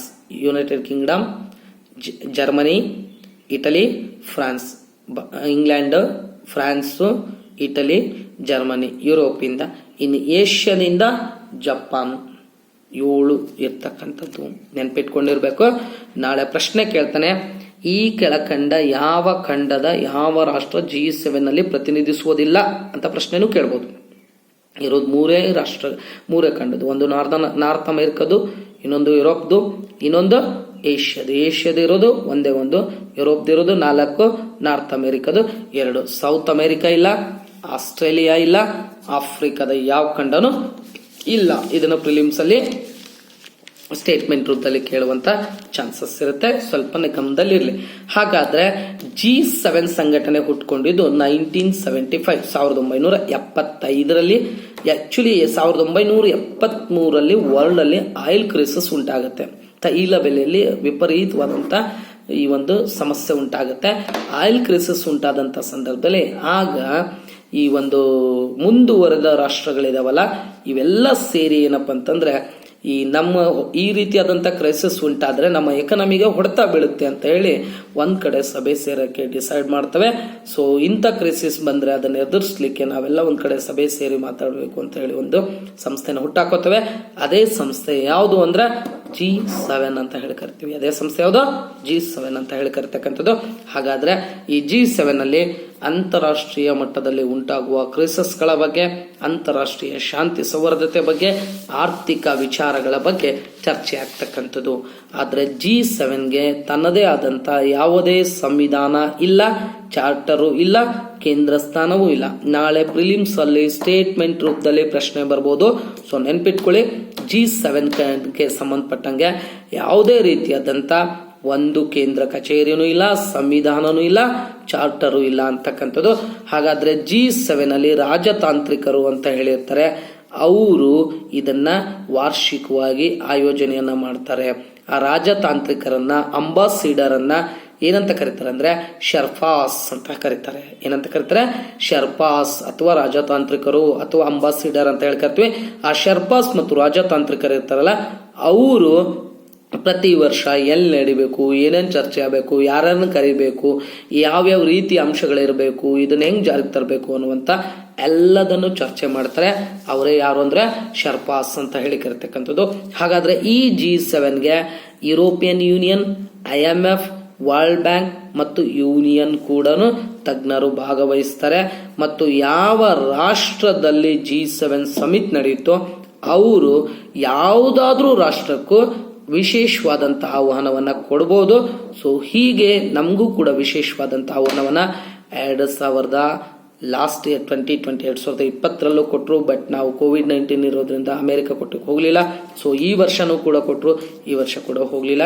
ಮತ್ತೆ ಭಾರತ ಆಸ್ಟ್ರೇಲಿಯನ್ನು ಕೂಡ ಸೇರಿಸ್ಕೋಬೇಕು ಅಂತ ಹೇಳಿ ಇತ್ತೀಚಿನ ದಿನಮಾನಗಳಲ್ಲಿ ಚರ್ಚೆ ಆಗ್ತಾ ಇದೆ. ಚರ್ಚೆ ಆಗ್ಬೇಕಂದ್ರೆ ಭಾರತ ಆರ್ಥಿಕತೆ ಅಷ್ಟು ಮಟ್ಟದಲ್ಲಿದೆನಾ ಏನು ಅಂತ ಹೇಳಿ ಚರ್ಚೆ ಕೂಡ ನಡೀತಾ ಇದೆ. ಹಾಗಾದ್ರೆ ಇಲ್ಲಿ ನೆನ್ಪಿಟ್ಕೋಬೇಕು ಸ್ನೇಹಿತರೆ, ಇದು ಆಕ್ಚುಲಿ 1975 ಉದ್ಭವ ಆದಾಗ G7 ಇತ್ತು. ಆದ್ರೆ 1997 ಅಲ್ಲಿ ರಷ್ಯಾ ಸೇರ್ಪಡೆ ಆಯ್ತು. ಆಗ ಇದನ್ನ ಏನಂತ ಕರಿತೀವಿ? G8 ಅಂತ ಕರಿತೀವಿ. ಆದ್ರೆ 2014 ಉಕ್ರೇನಿನ ಕ್ರಿಮಿಯಾ ಮೇಲಿನ ದಾಳಿ ಮಾಡಿದಕ್ಕೋಸ್ಕರ ರಷ್ಯಾನ ಹೊರಗಾಗ್ತಾರೆ. ಅಂದ್ರೆ 2014 ಉಕ್ರೇನ್ನ ಕ್ರಿಮಿಯಾ ಪ್ರದೇಶದ ಮೇಲೆ ರಷ್ಯಾ ಏನಪ್ಪಾ ಅಂತಂದ್ರೆ ಇಟ್ ಮೀನ್ಸ್ ಈ ಒಂದು ದಾಳಿ ಮಾಡಿದಂತ ಸಂದರ್ಭದಲ್ಲಿ ಆ ರಷ್ಯಾವನ್ನ G7 ಇಂದ ಹೊರಗಾಗ್ತಾರೆ ಸ್ನೇಹಿತರೆ. ಇದಿಷ್ಟು ನೀವು ನೆನ್ಪಿಟ್ಕೊಂಡಿರ್ಬೇಕು. IMF ಪ್ರಕಾರ ಇವೆಲ್ಲ ಅಡ್ವಾನ್ಸ್ಡ್ ಎಕಾನಮಿ ರಾಷ್ಟ್ರಗಳು ಅಂತ ಹೇಳಿ ಕರಿತೀವಿ. ಇದು ಆಕ್ಚುಲಿ FDA ಕ್ವಶನ್ ಕೂಡ ಬಂದಿತ್ತು. G7 ಒಂದು ಅಭಿವೃದ್ಧಿಶೀಲ ರಾಷ್ಟ್ರಗಳ ಗುಂಪು, ಅಭಿವೃದ್ಧಿ ಹೊಂದಿದ ರಾಷ್ಟ್ರಗಳ ಗುಂಪು, ಬಡತನ ಅಧಿಕವಾಗಿರುವ ರಾಷ್ಟ್ರಗಳ ಗುಂಪು. ಸೊ ಈ ಅಣ್ವಸ್ತ್ರವನ್ನ ಜಾಸ್ತಿ ಹೊಂದಿರುವ ಗುಂಪುಗಳು ಅಂತ ಹೇಳಿ FDA ಇದ್ರ ಬಗ್ಗೆ ಪ್ರಶ್ನೆ ಕೂಡ ಬಂದಿತ್ತು. ಸೊ ನಾನೀಗ ಪ್ರಿಲಿಮ್ಸ್ ಅಲ್ಲಿ ಯಾವ ರೀತಿ ಕೇಳ್ಬೋದು, FDA ಯಾವ ರೀತಿ ಕೇಳ್ಬೋದು ಅಂತ ಕೂಡ ನಿಮ್ಗೆ ಹೇಳಿದ್ದೀನಿ. IMF ಪ್ರಕಾರ ಅಡ್ವಾನ್ಸ್ಡ್ ಎಕಾನಮಿಯನ್ನ ಹೊಂದಿರತಕ್ಕಂತ ರಾಷ್ಟ್ರಗಳು ಅಂತ ಹೇಳಿ ಕರೀತಕ್ಕಂಥದ್ದು. ಓಕೆ, ಹಾಗಾದ್ರೆ ಮುಂದಿನ ಒಂದು ಕರೆಂಟ್ ಅಫೇರ್ಸ್ ಹೋಗ್ತೀನಿ ಸ್ನೇಹಿತರೆ. ಯಾವುದು ಅಂದ್ರೆ ಇತ್ತೀಚೆಗೆ ಸೆಂಟ್ರಲ್ ಏಷ್ಯಾ ಬಗ್ಗೆ ಚರ್ಚೆ ಮಾಡ್ತಾ ಇದ್ದೀನಿ. ಸೆಂಟ್ರಲ್ ಏಷ್ಯಾದಲ್ಲಿ ಇರೋದೇ 5 ರಾಷ್ಟ್ರಗಳು. ಭಾರತದಿಂದ ಅಫ್ಘಾನಿಸ್ತಾನ ಮೇಲಕ್ಕೆ ಹೋಗಿ ಅಲ್ಲಿ ಸೆಂಟ್ರಲ್ ಏಷ್ಯಾ ಬರುತ್ತೆ, ರಷ್ಯನ್ ನಡುವೆ. ಸೊ ಆ ಸೆಂಟ್ರಲ್ ಏಷ್ಯಾದಲ್ಲಿ ಇರೋದೇ 5 ರಾಷ್ಟ್ರಗಳು. ಅಲ್ಲಿರುವಂತ ಕಿರ್ಗಿಸ್ತಾನ್ ಮತ್ತು ತಜಿಕಿಸ್ತಾನ್ ನಡುವೆ ಬಾರ್ಡರ್ ಇಶ್ಯೂ ಆಗಿದೆ. ಕಿರ್ಗಿಸ್ತಾನ್ ಮತ್ತು ತಜಿಕಿಸ್ತಾನ್ ನಡುವೆ ಬಾರ್ಡರ್ ಇಶ್ಯೂ ಆಗಿದೆ. ಈ ಹಿನ್ನೆಲೆಯಲ್ಲಿ ಸೆಂಟ್ರಲ್ ಏಷ್ಯಾ ಬಗ್ಗೆ ಒಂಚೂರು ಮಾಹಿತಿಯನ್ನು ನೋಡೋಣ. ಸೊ ಹಾಗಾದ್ರೆ ಏಪ್ರಿಲ್ 28 ಮೇ 1 ವರೆಗೂ ಇಲ್ಲಿ ಜಗಳ ಆಗಿದೆ ಅಂತ ಹೇಳಿ ಮಧ್ಯ ಏಷ್ಯಾ ರಾಷ್ಟ್ರಗಳು ಅಂತ ಹೇಳಿ ಕರಿತೀವಿ. ಇವೆರಡೂ ರಾಷ್ಟ್ರಗಳು ಶಾಂಘೈ ಸಹಕಾರ ಸಂಘಟನೆಯ ಸಂಸ್ಥಾಪನಾ ರಾಷ್ಟ್ರಗಳಲ್ಲಿ ಒಂದು. ಇವೆರಡು ಕೂಡ SCO ಶಾಂಘೈ ಸಹಕಾರ ಸಂಘಟನೆ ಇದೆಯಲ್ಲ ಅದರ ಸದಸ್ಯ ರಾಷ್ಟ್ರಗಳು. ಭಾರತ ಮತ್ತು ಪಾಕಿಸ್ತಾನ ಇತ್ತೀಚೆಗೆ ಶಾಂಘೈ ಸಹಕಾರ ಸಂಘಟನೆಗೆ ಸೇರಿದೆ. ಸೊ ಈ ಹಿನ್ನೆಲೆಯಲ್ಲಿ ಹೇಳ್ತಕ್ಕಂಥದ್ದು. ಹಾಗಾದ್ರೆ ಶಾಂಘೈ ಸಹಕಾರ ಸಂಘಟನೆಯಲ್ಲಿ ಮೊದಲ ರಾಷ್ಟ್ರಗಳು ಸಂಸ್ಥಾಪನಾ ರಾಷ್ಟ್ರಗಳು ಯಾವಂದ್ರೆ China, Russia, Kazakhstan, Turkistan, Kyrgyzstan, Tajikistan ಅಂತ ಹೇಳಿ ಕರಿತಕ್ಕಂಥದ್ದು. ಇವಿಷ್ಟು ಸಂಸ್ಥಾಪನಾ ರಾಷ್ಟ್ರಗಳು. ಮತ್ತೆ ಇತ್ತೀಚೆಗೆ ಸೇರ್ಪಡೆಯಾದ ರಾಷ್ಟ್ರಗಳು ಭಾರತ ಮತ್ತು ಪಾಕಿಸ್ತಾನ. ಆದರೆ SCOದಲ್ಲಿ ಶಾಂಘೈ ಸಹಕಾರ ಸಂಘಟನೆಯಲ್ಲಿ ವೀಕ್ಷಕ ಸ್ಥಾನಮಾನವನ್ನು ಪಡೆದಂತ ರಾಷ್ಟ್ರಗಳು ಯಾವುವು? ಶಾಂಘೈ ಸಹಕಾರ ಸಂಘಟನೆಯಲ್ಲಿ ವೀಕ್ಷಕ ಸ್ಥಾನಮಾನವನ್ನು ಪಡೆದಂತ ರಾಷ್ಟ್ರಗಳು ಯಾವುವು ಅಂತ ನಾವು ನೋಡೋದಾದ್ರೆ ಇಟ್ ಮೀನ್ಸ್ ಸ್ನೇಹಿತರೆ ಅಲ್ಲಿ ಭೀಮಾ ಅನ್ನುವಂತ ಹೆಸರನ್ನ ನೆನಪಿಟ್ಕೊಂಡಿರಿ. ಭೀಮಾ ಅಂದ್ರೆ ಬಿ ಅಂದ್ರೆ ಬೆಲರಾಸ್, ಐ ಅಂದ್ರೆ ಇರಾನ್, ಎಂ ಅಂದ್ರೆ ಮಂಗೋಲಿಯಾ, ಎ ಅಂದ್ರೆ ಅಫ್ಘಾನಿಸ್ತಾನ್. ಭೀಮಾ ವೀಕ್ಷಕ ಸ್ಥಾನಮಾನವನ್ನು ಹೊಂದಿರತಕ್ಕಂಥ ರಾಷ್ಟ್ರಗಳು ಭೀಮಾ, ಬೆಲರಾಸ್, ಇರಾನ್, ಅಫ್ಘಾನಿಸ್ತಾನ್ ಮತ್ತು ಮಂಗೋಲಿಯಾ ಅಂತ ಹೇಳಿ ಕರಿತಕ್ಕಂಥದ್ದು. ಹಾಗಾದ್ರೆ ಇಂಡಿಯಾದಿಂದ ನಾರ್ತ್ ಕಡೆಗೆ ಹೋದ್ರೆ ಅಲ್ಲಿ ಸೆಂಟ್ರಲ್ ಏಷ್ಯಾ ಸಿಗುತ್ತೆ, ಅದು ಇಲ್ಲ ಈ ಕಡೆ ಅಫ್ಘಾನಿಸ್ತಾನದಿಂದ ಸೆಂಟ್ರಲ್ ಏಷ್ಯಾಕ್ಕೆ ಹೋಗ್ಬೋದು. ಬಟ್ ಅಫ್ಘಾನಿಸ್ತಾನದಿಂದ ಹೋಗ್ಬೇಕು ಅಂದ್ರೆ ಅಲ್ಲಿ POK ಅಡ್ಡ ಇದೆ, ಪಾಕಾಕ್ರಮಿತ ಕಾಶ್ಮೀರ್. ಸೊ ಹಾಗಾಗಿ ಆ ಜಾಗಕ್ಕೆ ಆದ ಒಂದು ದಾರಿ ಬಂದಾಗಿರೋದ್ರಿಂದ ನಾವು ಈಗ ಚಾಬಹಾರ್ ಬಂದರನ್ನು ಅಭಿವೃದ್ಧಿಪಡಿಸಿ ಅಲ್ಲಿಂದ ಈ ಒಂದು ಅಫ್ಘಾನಿಸ್ತಾನ ಅಲ್ಲಿ ಸೆಂಟ್ರಲ್ ಏಷ್ಯಾಕ್ಕೆ ಹೋಗ್ತಕ್ಕಂಥದ್ದು. ಹಾಗಾದ್ರೆ ಸೆಂಟ್ರಲ್ ಏಷ್ಯಾದಲ್ಲಿ ಇರುವಂತ ದೇಶಗಳು 5 ಅಂದೆ. ಹಾಗಾದ್ರೆ ಅವುಗಳ ರಾಜಧಾನಿ ಯಾವ್ಯಾವ ಅಂತ ಹೇಳಿ ನೋಡ್ಬಿಡೋಣ. ಒಂದನೇದು ಕಜಕಿಸ್ತಾನ್ ಅಂತಕ್ಕಂಥದ್ದು ಕೂಡ ಸೆಂಟ್ರಲ್ ಏಷ್ಯಾದಲ್ಲಿದೆ. ಆ ಕಜಕಿಸ್ತಾನ್ನ ರಾಜಧಾನಿ ಅಸ್ತಾನ ಅಂತ ಹೇಳಿ ಕರಿತೀವಿ. ನೆನ್ಪಿಟ್ಕೊಂಡಿರ್ಬೇಕು ಸ್ನೇಹಿತರೆ, ಇತ್ತೀಚೆಗೆ ಯಾವ ರಾಜ್ಯದ ರಾಜಧಾನಿಯನ್ನ ಬದಲಾವಣೆ ಮಾಡಲಾಯಿತು, ಮರುನಾಮಕರಣ ಮಾಡಲಾಯಿತು? ಕಜಕಿಸ್ತಾನದ ರಾಜಧಾನಿಯಾಗಿತ್ತು ಅಸ್ತಾನ್. ಅದರ ಮರುನಾಮಕರಣ ಏನಂದ್ರೆ ನೂರ್ ಸುಲ್ತಾನ್ ಅಂತ ಮಾಡಿದ್ರು. ಅಸ್ತಾನನ್ನ ಏನಂತ ಮಾಡಿದ್ರು? ನೂರ್ ಸುಲ್ತಾನ್ ಅಂತ ಮರುನಾಮಕರಣ ಮಾಡಿದ್ರು. ನೆಕ್ಸ್ಟ್ ಕಿರ್ಗಿಸ್ತಾನ್ ರಾಜಧಾನಿ ಬಿಷ್ಬೇಕ್ ಅಂತ ಹೇಳಿ ಕರಿತೀವಿ. ಬಿಷ್ಬೇಕ್ ಅಥವಾ ಬಿಷ್ತೇಕ್ ಅಂತ ಹೇಳಿ ಕರಿತಕ್ಕಂಥದ್ದು. ನೆಕ್ಸ್ಟ್ ಉಜ್ಬೇಕಿಸ್ತಾನ್ ರಾಜಧಾನಿ ಯಾವ್ದಂದ್ರೆ ತಾಷ್ಕೆಂಟ್ ಅಂತ ಹೇಳಿ ಕರಿತೀವಿ. ನಿಮ್ಗೆಲ್ಲ ಸ್ವತಂತ್ರ ನಂತರದಲ್ಲಿ ತಾಷ್ಕೆಂಟ್ ಅಗ್ರಿಮೆಂಟ್ ಬಗ್ಗೆ ಗೊತ್ತೇ ಇದೆ, ಭಾರತ ಪಾಕಿಸ್ತಾನ್. ಸೊ ತಾಷ್ಕೆಂಟ್ ಅದು ರಾಜಧಾನಿ ಯಾವುದು? ಉಜ್ಬೇಕಿಸ್ತಾನ್. ಅಂದ್ರೆ ತಾಷ್ಕೆಂಟ್ ಯಾವುದರ ರಾಜಧಾನಿ? ಉಜ್ಬೇಕಿಸ್ತಾನ್ ರಾಜಧಾನಿ ಅಂತ ಹೇಳಿ ಕರಿತೀವಿ. ಸೊ ಅದೇ ರೀತಿಯಲ್ಲಿ ಏನಪ್ಪಾ ಅಂತಂದ್ರೆ ಈ ಒಂದು ತಜಿಕಿಸ್ತಾನ್ ಅಂತ ಹೇಳಿ ಕರಿತೀವಿ. ತಜಿಕಿಸ್ತಾನ್ ರಾಜಧಾನಿ ರುಷಾಂಬೆ ಅಂತ ಹೇಳಿ ಕರಿತಕ್ಕಂಥದ್ದು, ರುಷಾಂಬೆ. ಅದೇ ರೀತಿಯಾಗಿ ತುರ್ಕ್ಮೆನಿಸ್ತಾನ್ ರಾಜಧಾನಿ ಯಾವುದಂದ್ರೆ ಅಷ್ಕಬಾದ್ ಅಂತ ಹೇಳಿ ಕರಿತೀವಿ. ತುರ್ಕಮೆನಿಸ್ತಾನ್ ರಾಜಧಾನಿ ಅಷ್ಕಬಾದ್ ಅಂತ ಹೇಳಿ ಕರಿತೀವಿ. ಸೊ ಇವಿಷ್ಟು ನೆನ್ಪಿಟ್ಕೊಂಡಿರ್ಬೇಕು. ಅದೇ ರೀತಿಯಲ್ಲಿ ಹಾಗಾದ್ರೆ ಅಲ್ಲಿ ಕ್ಯಾಸ್ಪಿಯನ್ ಸಮುದ್ರ ಬರುತ್ತೆ. ಅಂದ್ರೆ ಸೆಂಟ್ರಲ್ ಏಷ್ಯಾ ಆದ್ಮೇಲೆ ಕ್ಯಾಸ್ಪಿಯನ್ ಸಮುದ್ರ ಬರುತ್ತೆ. ಆ ಕ್ಯಾಸ್ಪಿಯನ್ ಸಮುದ್ರದ ಜೊತೆ ಸೆಂಟ್ರಲ್ ಏಷ್ಯಾದ ಯಾವ ರಾಷ್ಟ್ರಗಳು ಗಡಿಯನ್ನ ಹಂಚಿಕೊಂಡಿದ್ದಾವೆ ನೆನ್ಪಿಟ್ಕೊಂಡಿರ್ಬೇಕು. ಇದು ಕೂಡ ಪ್ರಶ್ನೆ ಕೇಳ್ತಾನೆ ಫಿಲಿಮ್ಸ್ ಅಲ್ಲಿ. ಕ್ಯಾಸ್ಪಿಯನ್ ಸಮುದ್ರದ ಜೊತೆ ಸೆಂಟ್ರಲ್ ಏಷ್ಯಾದ ಯಾವ ರಾಷ್ಟ್ರಗಳು ಬಾರ್ಡರ್ ನ ಶೇರ್ ಮಾಡ್ಕೊಂಡಿದ್ದಾವೆ? ಸೊ ಯಾವ ಮಾಡ್ಕೊಂಡಿದ್ದಾವೆ ಅಂದ್ರೆ 2 ಕಜಕಿಸ್ತಾನ್ ಮತ್ತು ತುರ್ಕ್ಮೆನಿಸ್ತಾನ್. ಇದು ನೆನಪಿರ್ಬೇಕು. ಇಲ್ಲ ನಿಮ್ಗೆ ಇನ್ನೂ ಒಂದು ಕೋಡ್ ವರ್ಡ್ ಹೇಳ್ಕೊಡ್ತೀನಿ ಸ್ನೇಹಿತೆ. ಕ್ಯಾಸ್ಪಿಯನ್ ಸಮುದ್ರದ ಜೊತೆ ನಮ್ಮ ಏಷ್ಯಾದಿಂದ ಅಂದ್ರೆ ಕಜಕಿಸ್ತಾನ್ ಮತ್ತು ತುರ್ಕ್ಮೆನಿಸ್ತಾನ್. ಆದ್ರೆ ಕ್ಯಾಸ್ಪಿಯನ್ ಸಮುದ್ರದ ಸುತ್ತ ಬಾರ್ಡರ್ ಶೇರ್ ಮಾಡ್ಕೊಂಡಿರ್ತಕ್ಕಂಥ ರಾಷ್ಟ್ರಗಳು ಯಾವ್ಯಾವು ಅಂದ್ರೆ ತಾರಿಕ್ ಅಂತ ನೆನಪಿಟ್ಕೊಂಡ್ರೆ ಸಾಕು. ತಾರಿಕ್, ಕ್ಯಾಸ್ಪಿಯನ್ ಸಮುದ್ರ ಇದರ ಜೊತೆ ಬಾರ್ಡರ್ ನ ಶೇರ್ ಮಾಡ್ಕೊಂಡಿರ್ತಕ್ಕಂಥ ರಾಷ್ಟ್ರಗಳು ಯಾವುವು ಅಂದ್ರೆ ತಾರಿಕ್ ಅಂತ ನೆನ್ಪಿಟ್ಕೊಂಡ್ಬಿಡಿ. ತಾರಿಕ್ ಅಂದ್ರೆ ಒಂದು ತುರ್ಕ್ಮೆನಿಸ್ತಾನ್, ಟಿ ಅಂದ್ರೆ ತುರ್ಕ್ಮೆನಿಸ್ತಾನ್, ಎ ಅಂದ್ರೆ ಈ ಕಡೆಗೆ ಬರುತ್ತೆ ಅಜರ್ಬೈಜಾನ್, ಆರ್ ಅಂದ್ರೆ ರಷ್ಯಾ ಅಂತ ಹೇಳಿ ಕರಿತೀವಿ, ಐ ಅಂದ್ರೆ ಇರಾನ್ ಅಂತ ಹೇಳಿ ಕರಿತೀವಿ, ಕೆ ಅಂದ್ರೆ Kazakhstan. TARIK Pacific ocean, Pacific ಸಮುದ್ರದ ಜೊತೆ ಯಾವ ರಾಷ್ಟ್ರಗಳು ಬಾರ್ಡರ್ ಶೇರ್ ಮಾಡ್ಕೊಂಡವ್ರೆ ತಾರಿಕ್ ಅಂತ ನೆನ್ಪಿಟ್ಕೊಳ್ಳಿ. ಟಿ ಅಂದ್ರೆ ತುರ್ಕ್ಮೆನಿಸ್ತಾನ್, ಎ ಅಂದ್ರೆ ಅಜರ್ಬೈಜಾನ್, ಆರ್ ಅಂದ್ರೆ ರಷ್ಯಾ, ಐ ಅಂದ್ರೆ ಇರಾನ್ ಮತ್ತು ಕೆ ಅಂದ್ರೆ ಕಜಕಿಸ್ತಾನ್ ಅಂತ ಹೇಳಿ ಕರಿತೀವಿ. ಇದನ್ನ ನೆನ್ಪಿಟ್ಕೊಂಡಿರಿ. ಹಾಗಾದ್ರೆ ಇನ್ನೊಂದು ಬರ್ತದೆ ಅರಲ್ ಸಿ ಅಂತ ಹೇಳಿ, ಸೆಂಟ್ರಲ್ ಏಷ್ಯಾದಲ್ಲಿ ಇನ್ನೊಂದು ಬರುತ್ತೆ ಅರಲ್ ಸಿ. ಅರಲ್ ಸಿ ಜೊತೆಗೆ ಯಾವ ರಾಷ್ಟ್ರಗಳಿದಾವೆ ಅಂದ್ರೆ ಮೇಲ್ಗಡೆ ಕಜಕಿಸ್ತಾನ್ ಇದೆ, ಕೆಳಗಡೆ ಉಜ್ಬೇಕಿಸ್ತಾನ್ ಇದೆ. ಅರಲ್ ಸಿ ಮ್ಯಾಪ್ ತಗೊಳ್ಳಿ, ಅಲ್ಲಿ ಅರಲ್ ಸಿ ಅನ್ನು ನೋಡಿ, ಮೇಲ್ಗಡೆ ಕಜಕಿಸ್ತಾನ್ ಇದೆ, ಕೆಳಗಡೆ ಉಜ್ಬೇಕಿಸ್ತಾನ್ ಇದೆ. ಈ ಅರಲ್ ಸಿಗೆ 2 ನದಿಗಳಿಂದ ನೀರು ಬರುತ್ತೆ. ಆ ನದಿಗಳು ಯಾವಂದ್ರೆ ಸಯರ್ ದರಿಯಾ ಮತ್ತು ಅಮುಲ್ ದರಿಯಾ ಅಂತ ಹೇಳಿ. ಸಯಲ್ ದರಿಯಾ ಮತ್ತು ಅಮುಲ್ ದರಿಯಾ ಅಂತಕ್ಕಂಥ 2 ನದಿಗಳಿಂದ ಅರಲ್ ಸಿಗೆ ನೀರು ಬರುತ್ತೆ. ಅರಲ್ ಸಿ ಎಲ್ಲಿದೆ ಅಂದ್ರೆ ಏಷ್ಯಾದಲ್ಲಿದೆ. ಅದರಲ್ಲೂ ಯಾವ ಏಷ್ಯಾ ಅಂದ್ರೆ ಸೆಂಟ್ರಲ್ ಏಷ್ಯಾ. ಸೆಂಟ್ರಲ್ ಏಷ್ಯಾದಲ್ಲಿ ಯಾವ ರಾಷ್ಟ್ರಗಳು ಅಂದ್ರೆ ಒಂದು ಕಜಕಿಸ್ತಾನ್, ಇನ್ನೊಂದು ಉಜ್ಬೇಕಿಸ್ತಾನ್ ನಡುವೆ ಇರತಕ್ಕಂಥದ್ದು. ಹಾಗಾದ್ರೆ ಸಯರ್ ದರಿಯಾ ಮತ್ತು ಅಮುಲ್ ದರಿಯಾ ಅಂತ 2 ನದಿಗಳಿಂದ ನೀರು ಬರ್ತಕ್ಕಂಥದ್ದು. ಹಾಗಾದ್ರೆ ಈ ಒಂದು ಕಜಕಿಸ್ತಾನಲ್ಲಿ ಇನ್ನೊಂದು ವಾಟರ್ ಬಾಡಿ ಇದೆ, ಅಂದ್ರೆ ಕಜಕಿಸ್ತಾನ್ ಒಳಗಡೆನೆ ಇದೆ. ಅದು ಯಾವ್ದಂದ್ರೆ ಲೇಕ್ ಬಾಲ್ಕಾಶ್ ಅಂತ ಕರಿತೀವಿ. ಲೇಕ್ ಬಾಲ್ಕಾಶ್ ಎಲ್ಲಿದೆ ಅಂದ್ರೆ ಕಜಕಿಸ್ತಾನ್ ಅಲ್ಲಿ ಇರ್ತಕ್ಕಂಥದ್ದು. ಹಾಗಾದ್ರೆ ಫರ್ಕರ್ ಏರ್ ಬೇಸ್ ಅನ್ನ ಇಂಡಿಯಾ ಇತ್ತೀಚೆಗೆ ಇಟ್ ಮೀನ್ಸ್ ಇಲ್ಲಿ ಏನ್ ಮಾಡುತ್ತೆ ಅಂದ್ರೆ ಆಪರೇಟ್ ಮಾಡ್ತಕ್ಕಂಥದ್ದು. ಅಂದ್ರೆ ಫರ್ಕರ್ ಏರ್ ಬೇಸ್ ಮತ್ತು ಅಯಾನಿ ಏರ್ ಬೇಸ್ ಅಂತ ಹೇಳಿ. ಫರ್ಕರ್ ಏರ್ ಬೇಸ್ ಮತ್ತು ಅಂದ್ರೆ ಇಂಡಿಯಾ ಇದೆಲ್ಲ, ಇಂಡಿಯಾದಿಂದ ಕಾಶ್ಮೀರ ಮೇಲ್ಗಡೆ ಅಲ್ಲಿ ಈ ಒಂದು ಕಜಕಿಸ್ತಾನ ಇದೆ, ಅಲ್ಲಿ ಏನ್ ಮಾಡ್ತಾ ಇದೆ ಅಂದ್ರೆ ಫರ್ಕರ್ ಏರ್ ಬೇಸ್ ಮತ್ತು ಅಯಾನಿ ಏರ್ ಬೇಸ್ ಅನ್ನ ಇಂಡಿಯಾ ಆಪರೇಟ್ ಮಾಡ್ತಾ ಇದೆ. ಇದನ್ನು ಕೂಡ ನೆನ್ಪಿಟ್ಕೊಂಡಿರ್ಬೇಕು. ನೆಕ್ಸ್ಟ್ ಇನ್ನೊಂದು ಇಂಟರ್ನ್ಯಾಷನಲ್ ಐಆರ್ ಸೆಕ್ಷನ್ಗೆ ಹೋಗ್ತೀನಿ. ಐಆರ್ ಸೆಕ್ಷನ್ ಅಲ್ಲಿ ಇತ್ತೀಚೆಗೆ ಸ್ನೇಹಿತರೆ ಲಿತಾನಿ ಅಂತಕ್ಕಂಥ ಒಂದು ನದಿ, ಲಿತಾನಿ. ಈ ಲಿತಾನಿ ನದಿಯಲ್ಲಿ ಟನ್ಗಂಟ್ಲೆ ಮೀನುಗಳು ಮಾರಣ ಹೋಮವನ್ನ ನೋಡಿರ್ತಕ್ಕಂಥದ್ದು. ಇಂಟರ್ನ್ಯಾಷನಲ್ ಅಲ್ಲಿ ಇತ್ತೀಚೆಗೆ ಆ ಫೋಟೋವನ್ನ ನೋಡಿರ್ತಕ್ಕಂಥದ್ದು. ಅಂದ್ರೆ ಲಿತಾನಿ ಅಂತಕ್ಕಂಥ ನದಿಯಲ್ಲಿ ಟನ್ಗಟ್ಲೆ ಮೀನುಗಳ ಮಾರಣ ಹೋಮವನ್ನು ನಡೆಯತಕ್ಕಂಥದ್ದು. ಹಾಗಾದ್ರೆ ಲಿತಾನಿ ನದಿ ಎಲ್ಲಿ ಹರಿತದೆ ಅಂತ ಹೇಳಿ ನೋಡಿದ್ರೆ ಹಾಗಾದ್ರೆ ಲೇಬನಾನ್ ಅಂತ ಹೇಳ್ಕರ್ತೀವಿ. ಲೇಬನಾನ್ ದೇಶ ಅಂತ ಹೇಳ್ಕರ್ತೀವಿ. ಆಗಲೇ ನಾನು ಇಸ್ರೇಲ್ ಹೇಳ್ಬೇಕಾದಾಗ ಅದರ ಮೇಲ್ಗಡೆ ಹೇಳಿದೆ ಲೇಬನಾನ್ ಅಂತ ಹೇಳಿ, ತೆಗೆದು ನೋಡಿ. ಹಾಗಾದ್ರೆ ಲೆಬನಾನ್ ಬಗ್ಗೆ ಒಂದಿಷ್ಟು ಪರಿಚಯ ಮಾಡ್ಕೋಬೇಕಿಂತ ಮೊದಲು ಅಲ್ಲಿ ಮೆಡಿಟೇರಿಯನ್ ಸಿ ಬರುತ್ತೆ. ಆ ಮೆಡಿಟೇರಿಯನ್ ಸಮುದ್ರದ ಸುತ್ತಮುತ್ತ ಇರುವ ರಾಷ್ಟ್ರಗಳು ಬಹಳ ಇಂಪಾರ್ಟೆಂಟ್. ಇದನ್ನ ಪ್ರಶ್ನೆಯಾಗಿ ಕೇಳುವಂತ ಸಾಧ್ಯತೆ ಇರುತ್ತೆ.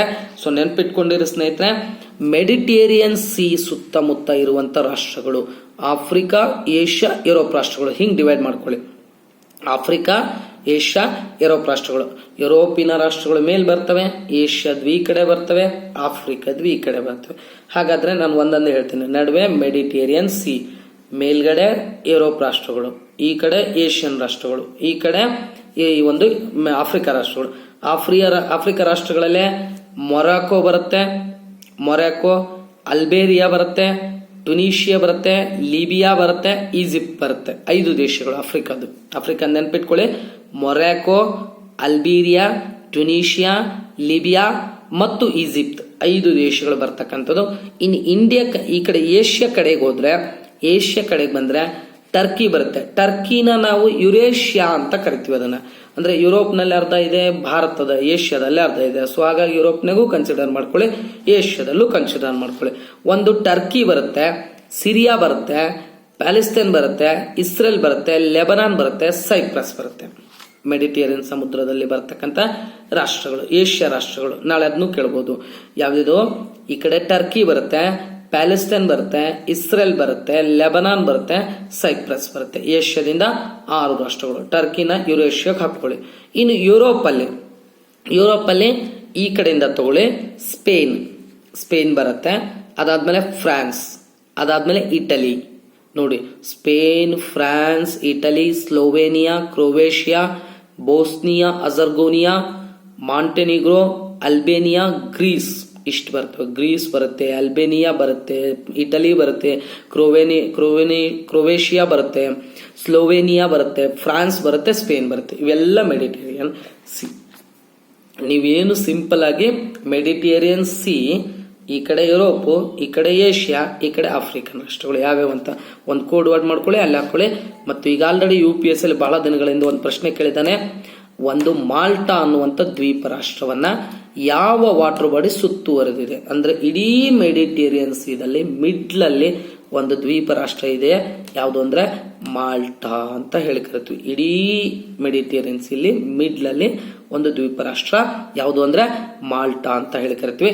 ಸೊ ನೆನ್ಪಿಟ್ಕೊಂಡಿರಿ, ನಾನು ಯಾಕೆ ಹೇಳಿದೆ ಅಂದ್ರೆ ಮೆಡಿಟೇರಿಯನ್ ಸೀದ ಅಲ್ಲಿ ಏಷ್ಯಾ ಭಾಗದಲ್ಲಿ ಬರ್ತಕ್ಕಂಥ ಲೆಬನಾನ್, ಆ ಲೆಬನಾನ್ ರಾಜಧಾನಿಯಾದಂಥ ಬೈರೂತ್ನಲ್ಲಿ ಇತ್ತೀಚೆಗೆ ನಿಮ್ಗೆ ಗೊತ್ತಿರ್ಬೋದು ಕೆಮಿಕಲ್ ಡಿಸಾಸ್ಟರ್ ಆಗಿತ್ತು ಲಾಸ್ಟ್ ಇಯರ್. ನಮ್ದೇಗ ವೈಜಾಗ್ ಆಗಿತ್ತಲ್ಲ, ಅದಾದ್ಮೇಲೆ ಅದಾಗಿತ್ತು. ಸೊ ಅದೇ ರೀತಿಯಲ್ಲಿ ಇತ್ತೀಚೆಗೆ ಅಲ್ಲಿ ಒಂದು ಲಿತಾನಿ ಅಂತಕ್ಕಂಥ ನದಿಯಲ್ಲಿ ಟನ್ ಗಂಟ್ಲೆ ಮೀನುಗಳ ಮರಣವು ಆಗಿರ್ತಕ್ಕಂಥದ್ದು. ಇದ್ರ ಬಗ್ಗೆ ನಿಮ್ಗೆ ಗೊತ್ತಿರಲಿ. ಸೊ ನೆಕ್ಸ್ಟ್ ಒಂದು IC ರಿಲೇಟೆಡ್ ಕರೆಂಟ್ ಅಫೇರ್ಸ್ ಹೋಗ್ತೀನಿ ಸ್ನೇಹಿತರೆ. ಮಣಿಪುರ ಹೈಕೋರ್ಟ್ ಗೊತ್ತಿದೆ ನಿಮ್ಗೆ. ಆ ಮಣಿಪುರ ಹೈಕೋರ್ಟ್ ಹೇಳಿದೆ ಏನಂತಂದ್ರೆ ಮ್ಯಾನ್ಮಾರ್ ಇಂದ ಬರ್ತಕ್ಕಂಥ ನಿರಾಶ್ರಿತರು UNHCR United nation high commissioner of refugees ಅಂತ ಕರಿತೀವಿ. United nation high commissioner of refugees ಅಂತ ಹೇಳಿ UNHCR ಅಂದ್ರೆ ಕಂಪ್ಲೇಂಟ್ ಮಾಡೋಕೆ ನೀವು ಡೆಲ್ಲಿಗೆ ಹೋಗಬಹುದು ಅಂತ ಹೇಳಿದೆ. ನೆನ್ಪಿಟ್ಕೊಳ್ಳಿ, ಮಣಿಪುರ ಹೈಕೋರ್ಟ್ ಬರ್ಮಾದಿಂದ ಅಂದ್ರೆ ಮ್ಯಾನ್ಮಾರ್ ಇಂದ ಅಲ್ಲಿ ಈಗ ಇತ್ತೀಚೆಗೆ ಸೇನಾ ಕಾರ್ಯಾಚರಣೆ ಆಯಿತು. ಆ ಸೇನಾ ಕಾರ್ಯಾಚರಣೆ ಆದ್ಮೇಲೆ ಮ್ಯಾನ್ಮಾರ್ ಇಂದ ನಿರಾಶ್ರಿತರು ಭಾರತಕ್ಕೆ ಬಂದ್ರು.